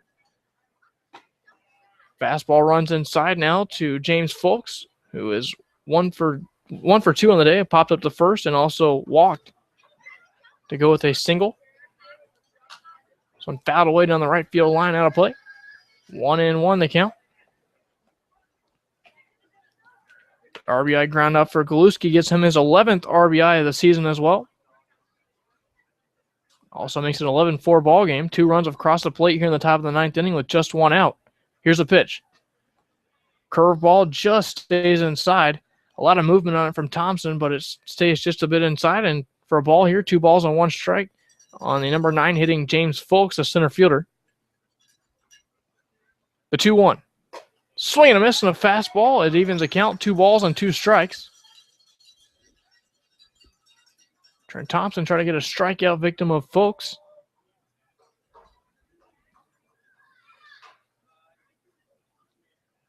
Folks digs back in now. The righty Thompson winds and delivers. Here's a pitch. Swing and a miss on a fastball. Down swinging goes Folks. First strikeout from the righty Trent Thompson. Also the 15th of the season for him. And now 2 men gone as Billy Wilson steps in. And the Oilers now their final out. Blew him away that time was Trent Thompson. Kind of a tough luck triple that he gave up there. Just a well-hit ball by Will Fong towards center field. Caruso is hustling, just not able to get there in time. Called strike to Billy Wilson. 0-1 the count. Wilson 0 for 1 make that. Struck out swing his first plate appearance. Also walked his last time up in the 7th. He came in as a defensive substitution. This one popped up to the third base side. Tanner Nishioka coming for a long run. Slides, and did he hold on? Home plate umpire Chris Viverito said he could not hold on to it. He slides into the gravel area near the Oilers dugout. Tried to make it the third out of the inning, and also the final out of the game. That shows you the competitive nature of Tanner Nishioka. It's an 11-4 game. 2 outs, nobody on, and trying to retire the last batter of this game to end it, and Nishioka kind of pounding his glove, really wanting to make that play with how much effort he expended to try and get over there. That's just the type of player Tanner Nishioka is. He's a gamer, constantly trying to make every play and hit the ball well. Here's the 0-2. Popped up to the left side. That's getting out of play. Foul ball or home run does damage to your car. Visit the folks of the Valley's locally owned and operated Napa Auto Parts. They're Big Lake, Palmer, and Wasilla. Visit www.napaalaska.com. Trent Thompson trying to strike out Billy Wilson to end the game. Here's the 0-2. Called strike 3. Billy Wilson already headed to the dugout. He knew it was a called strike 3 as Trent Thompson does the job here. Allows the 2 runs. The first 2 guys of the inning come around to score after hits, a single and a triple. But after that, retires the next 3 batters, gets the Miners a victory tonight. They win it 11-4 after they fall behind 2-0 back in the first inning. They would get all 11 runs in the middle innings, the 3rd, 4th, and 5th innings, 6 runs in the 3rd, 4 runs in the 4th, and 1 run in the 5th. They come out and beat the AL leading Peninsula Oilers to make them 14-14 overall, 12-11 in conference play. And on the other side, the Miners improve again to 24-7 overall, 22-7. They continue to play outstanding baseball in conference play and overall, Kevin. And after last night, maybe a bit of a frustrating offensive night for them, losing and splitting that doubleheader to the Pilots. They came out really hungry tonight, and they came out with the right mindset. Even though the Oilers, it looked like, came out on top really hot out of the gates, getting those 2 runs. But ultimately, the Miners stayed the course, played hard, persevered, and for the 4th time in the past 9 days, this is a team that has come from behind from a 2-0 deficit. Let me tell you, I don't think you want to get a 2-0 lead on this Miners team because there's something about it that they're able to come back from every time. But that's what's happened recently that we've seen. These starters, that they may fall behind early, but they really settle in and find their stride, and that's exactly what James Harrington did tonight. He really righted the ship for this team, kept it steady, and let his offense be able to take over And that's what they were able to do with that 6-run third inning that put them up 6-2. They added 4 more in the fourth and 1 more in the fifth, and that was all they needed. The Oilers adding on 2 late, but runs that were really meaningless. Big win for the Miners. They get one over the AL division leader right now, and but with the Bucks playing, we'll see if they're able to win, but that lead for the Oilers continues to shrink, and if the Bucks are able to win today, it would be the smallest that division lead has been since really the beginning of the season. The Bucks, a team that has been struggling, has started to find its stride in Fairbanks. They've taken 5 out of the first 6, or 4 out of the first 5, and they're looking to take 5 out of 6 and 6 out of 7 tomorrow. But they're playing good baseball right now, and they're trying to catch this Oilers team. But it was the Miners today. They came out really hot. They got it done, and they move on to 24-7, 22-7 overall. Another win for the Matsu Miners. They dropped one last night, but got back in the win column, winning the game 2 of the doubleheader. They win again tonight, and a nice offensive performance again. They fall behind 2-0, as you mentioned, and come back firing, scoring 11 runs in 3 innings, winning an 11-4 tonight. We're going to hit the Napa Auto Parts postgame show now, though. When we come back, we'll have the skipper, Ben Taylor, and also a player of the game to be mentioned in a few minutes. Thanks for tuning in. You listen to Matsu Miners Baseball on the Matsu Miners Radio Network.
Still not saving.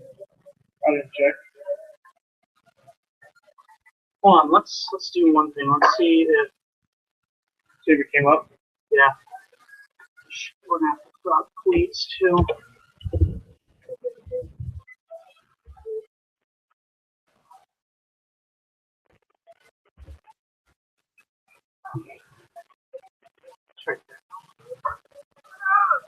Yes, sweet.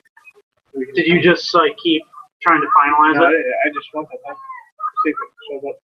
Sweet. Okay, cool. Pull that box score up. We need that. Actually, no, I don't need that in there. I want to work it up on you.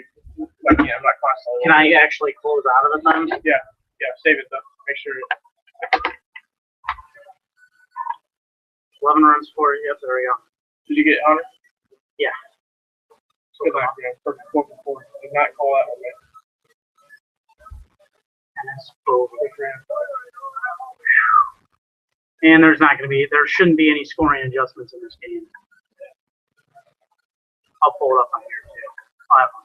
The only one I can think of is the error charge to Vizcaíno. That was when he threw to second base and safe. I can see it one of those hit. So, Aren't we done with this? oh shoot! Yeah, that's so hard. Is it?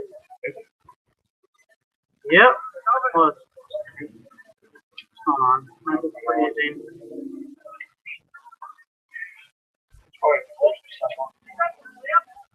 Yep.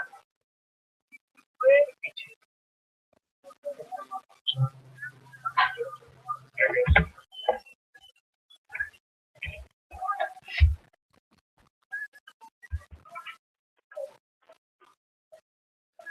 Trying to exit out of this so we have a smoother feed.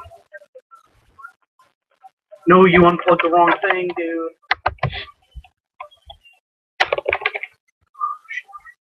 Hopefully that's okay. Whew, you were scaring me, bro. Oh, you're right, dude. Right.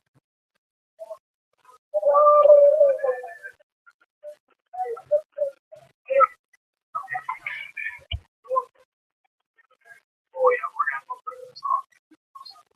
That's why long innings. Yep.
Welcome into the Napa Auto Parts post-game show. I'm Kevin Peel, joined by our player of the game today, Hunter Simmons. Hunter, how you feeling? Good, Kev. I feel good. A little tired. It was it was a long game, but yeah, it felt good to get back out there. Really, as a team, just quality effort.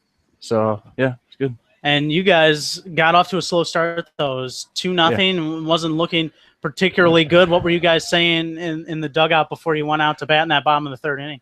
Yeah, we're never shaken by any run score. We know that we have offense, and we know our pitching staff's going to give us a great effort every night. And we just got to keep working the process. Keep having quality at bats and hitting the ball hard, and just playing with the confidence that we have. Every day we're a great team. So we weren't panicked at all. Third inning was just that inning that we kind of settled into our groove and just things started falling in, and it was just boat race from there. You know what I'm saying? So. And James Harrington gave up those Yep. 2 runs in the first inning, but boy, oh boy, did he look great. What did you see from him as he went on in that start? Great 6 innings for him. Oh, absolutely, Kev. Yeah, he did what he's been doing all year. He's been giving us quality starts, throwing strikes, getting ground balls. We didn't help him out too much early with a couple errors, but like I said earlier, he just keeps pounding the zone, keeps getting balls over, not just fastballs, but off speed, and mixing it up and keeping people off balance. And, it's just been the same all year. It's just been consistent. He's been confident. It's just been fun to be behind him, play behind him, and cheer him on. Yeah, it was really impressive to see him come back from that 2-0 down like that. So, yeah, it was a great game. 4 for 4 today with 4 singles and also a walk. Hunter, have you ever had a 4-hit game? I can't remember. I mean, I probably can't remember it, though. I think I maybe had it in, like, Little League or something. But, I don't know if that was the first time in a while, let's say that. So, I can't remember the last time I got 4 hits. But it felt good, man. It felt real good. And you had a couple appearances with the bases loaded.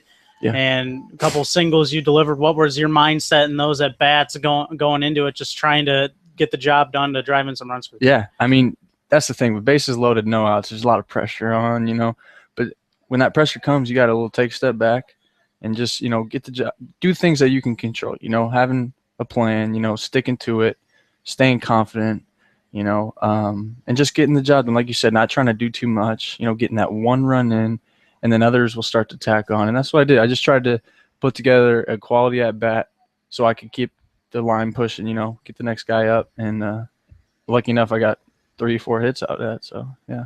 Very nice. Awesome. The only unfortunate thing that happened to you today was that Schleppenbach line drive. Oh, yeah. The 3-3 double play. Yeah. Have you ever been able to turn any of those, or have you been a victim of any of those in any other time? I mean, shoot. I can't remember any, but that ball was smoked. So, I was really mad. I was like, are you kidding me? Bases loaded, you know what I'm saying? But, Coach came after me because he saw me. I was pretty mad. He was like, hey, you're not going to do anything about that. You know what I'm saying? Just don't worry about it. So, but Schleppenbach hit the ball hard tonight too. So it was fun to be that, for him to be behind me and see that. So great game. Great game. Of course. And now you focus towards tomorrow on this Oilers team again, the final game before the All-Star break. What are you expecting out of this Oilers team tomorrow? I mean, quality effort. They're not going to back down. They want to win here. Everybody does. They want to come in here and take a game. And, they're going to get rest, and they're going to come back fighting again, trying to do what they did in the first couple innings. And, we're going to have to just do what we've been doing and just sticking to the process, not getting out, not trying to do too much. And we know that we can do that, and the rest will take care of itself. So, Hunter, thank you very much. Appreciate it, Kev. Player of the game, yeah. Hunter Simmons in the pregame, the postgame interview, and the Napa Auto Parts postgame show. When we come back, Kyle Howard will be with the skipper, Ben Taylor. Stay tuned. You're listening to Miners Baseball on the Miners Radio Network.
Welcome back to the post-game show brought to you by Napa Auto Parts. Kyle Howard here with Ben Taylor, the skipper for the Matsu Miners. Congratulations on win number 205 for you in your career tonight. Thanks, man. 24th win of the season overall, and now 22 in conference play, closing in on the overall record now overall, and winning the home field advantage as far as that goes in the top of the World Series, as you're looking to do each year, as you try to do at least. How does that feel to be closing in on that now and another win tonight in an impressive fashion that is? Yeah, it was nice. Last night was really tough. You split a doubleheader and we score 1 run. So for the guys to answer the way they did tonight was pretty cool to see. Resiliency has been something you've seen of your team recently also, falling behind early but gathering it back together in the next few innings and getting it done. Tonight they fall behind 2-0. James Harrington buckles down and works 6 innings strong for you after that. Just that 1 earned run and 2 of those runs allowed in the first inning, doesn't allow anything else after that. Your team scores 11 runs in 3 innings tonight. Talk about your team just not quitting, really. Seems like a question that comes up every night, but it just seems to be persistent with this team. They don't give up when they fall behind early. Yeah, they just keep going. They don't really play the board. They just keep going, and they make their at-bats count, and they really compete. And, it's a pretty tough group, and they're pretty dedicated. And it's fun to watch these guys, how they go about the ball game every night.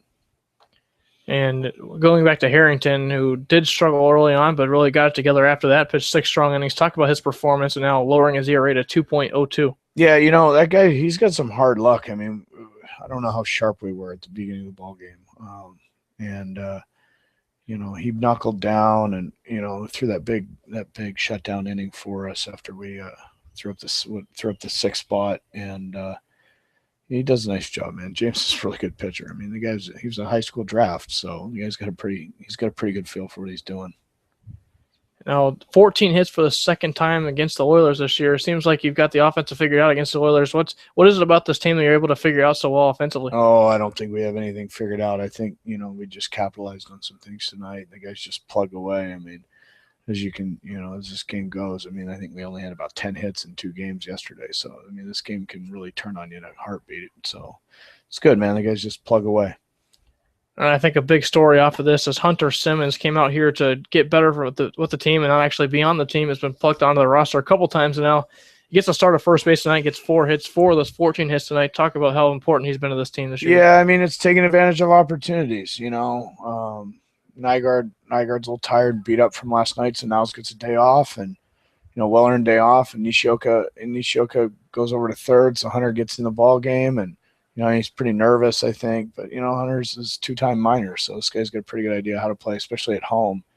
And it was awesome, man. Hunter's a big part of what goes on here. And tomorrow you take on the Oilers again, looking for the overall record against them. Any final thoughts as you look to do that tomorrow night? Go Miners. Go Miners, perfect. The skipper, Ben Taylor, joining with us tonight as the Miners take their 24th game tonight overall and 22nd in conference play. We'll be back with more of the post-game show brought to you by Napa Auto Parts in a moment. Listen to Matsu Miners Baseball on the Matsu Miners Radio Network.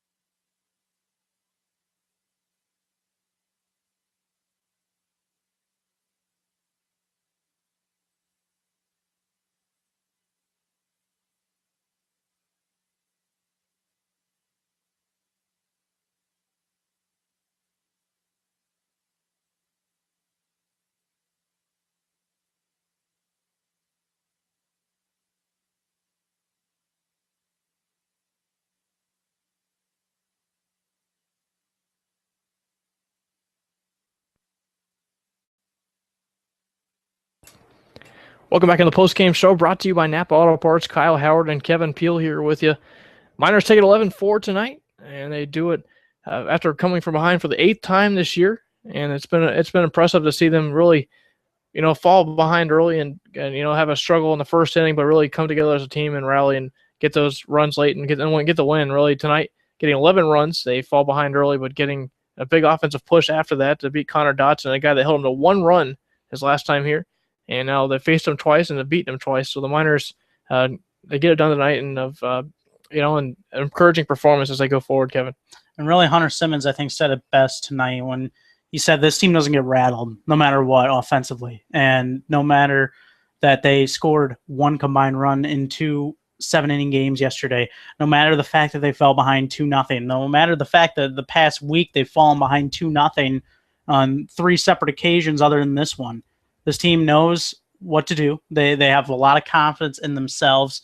And maybe this is the most confident team. I couldn't speak for the other 2 teams because we weren't here. But when you look at it, this team's confidence level is so high, and it should be, because they keep finding a way to win every night. And it seems like it's a broken record. But this time, really the offense really decimated the Oilers pitching staff tonight. Now, I know the Oilers didn't help themselves. There were a couple errors out in the field. They had 3 errors.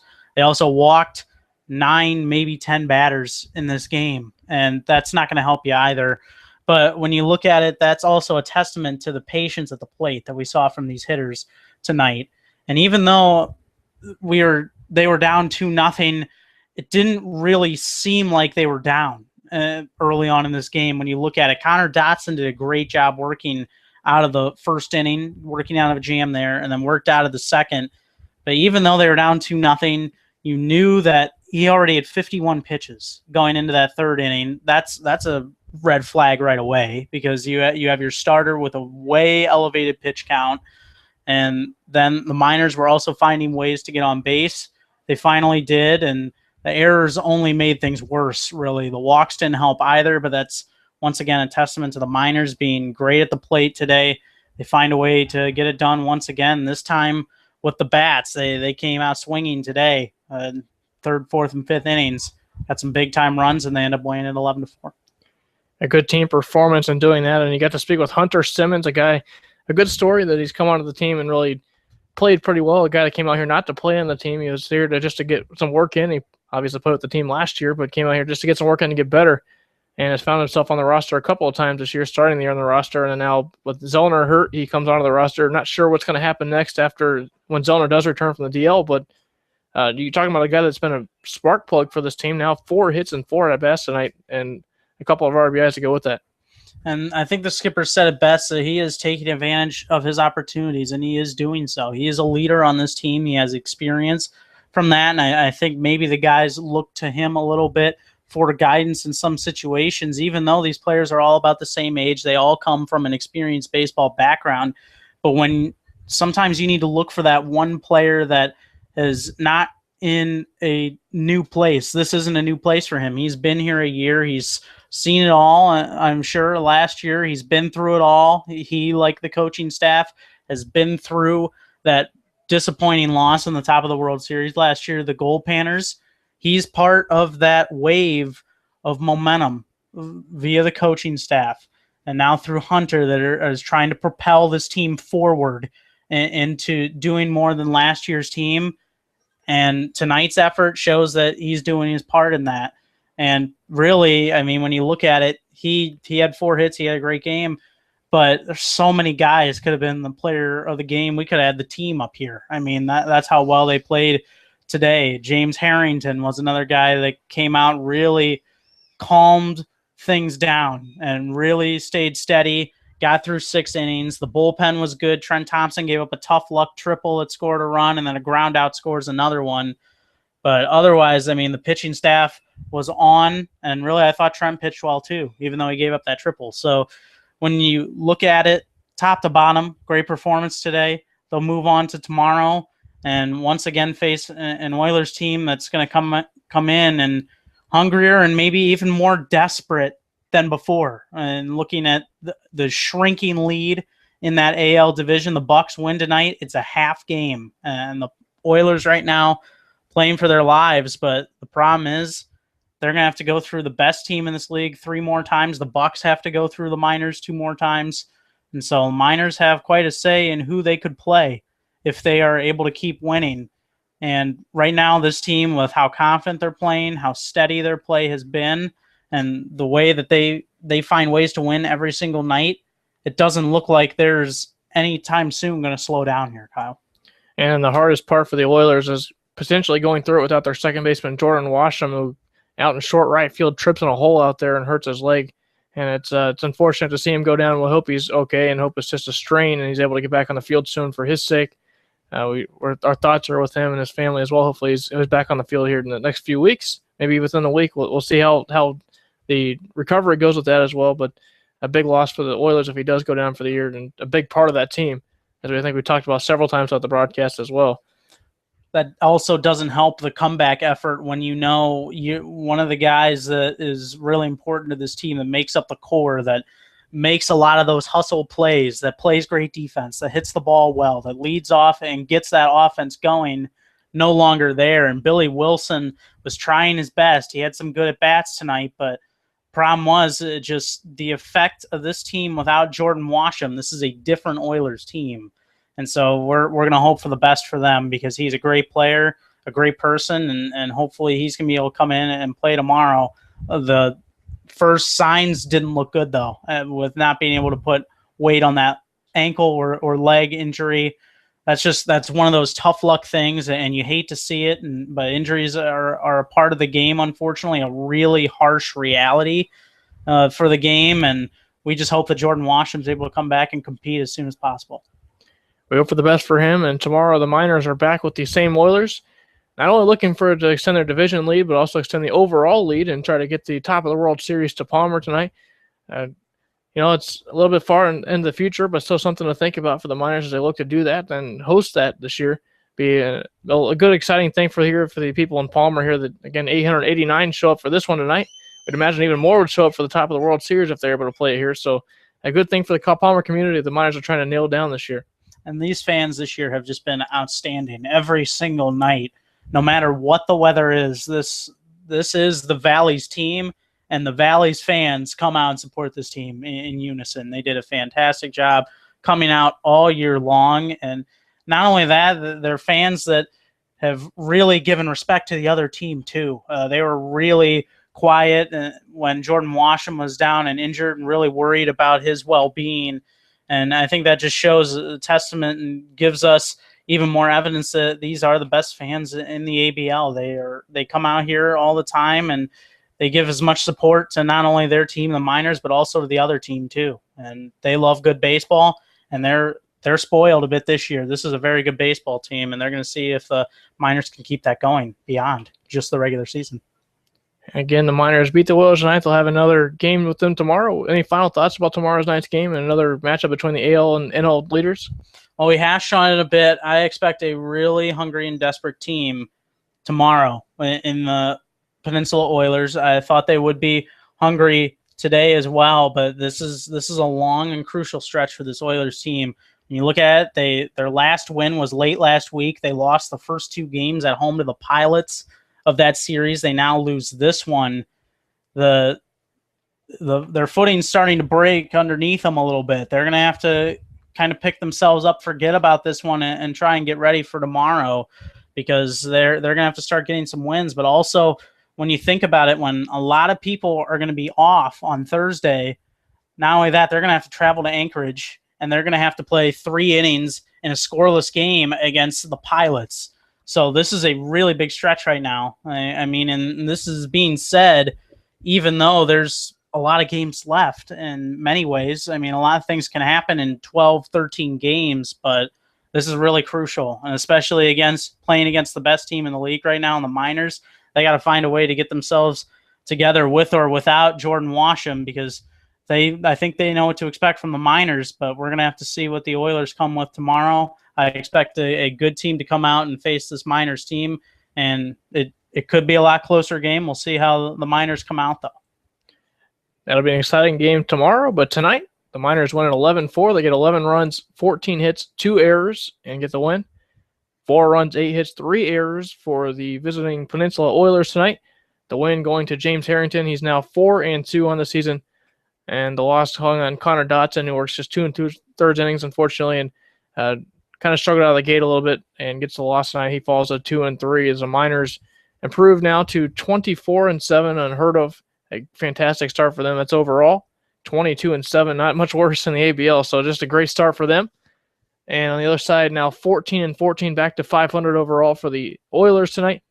and now 12-11, just a game over 500 in the ABL, for the Oilers tonight as they continue a slim margin now over the Bucks, trying to hold on to that as they will play the Miners again tomorrow night. Tomorrow night's broadcast, we'll be back on the air at 5:45 for the pregame show brought to you by Napa Auto Parts. Game following at 6 o'clock between the Miners and the Oilers.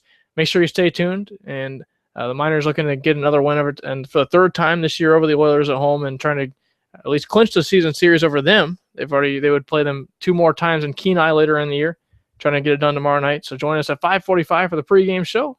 Kevin Peel and Kyle Howard will be with you tomorrow night. For joining us tonight, thank you very much for doing that. Have a great night. For Kevin Peel, thanks for tuning in. Have a great night for you guys, and thanks for listening.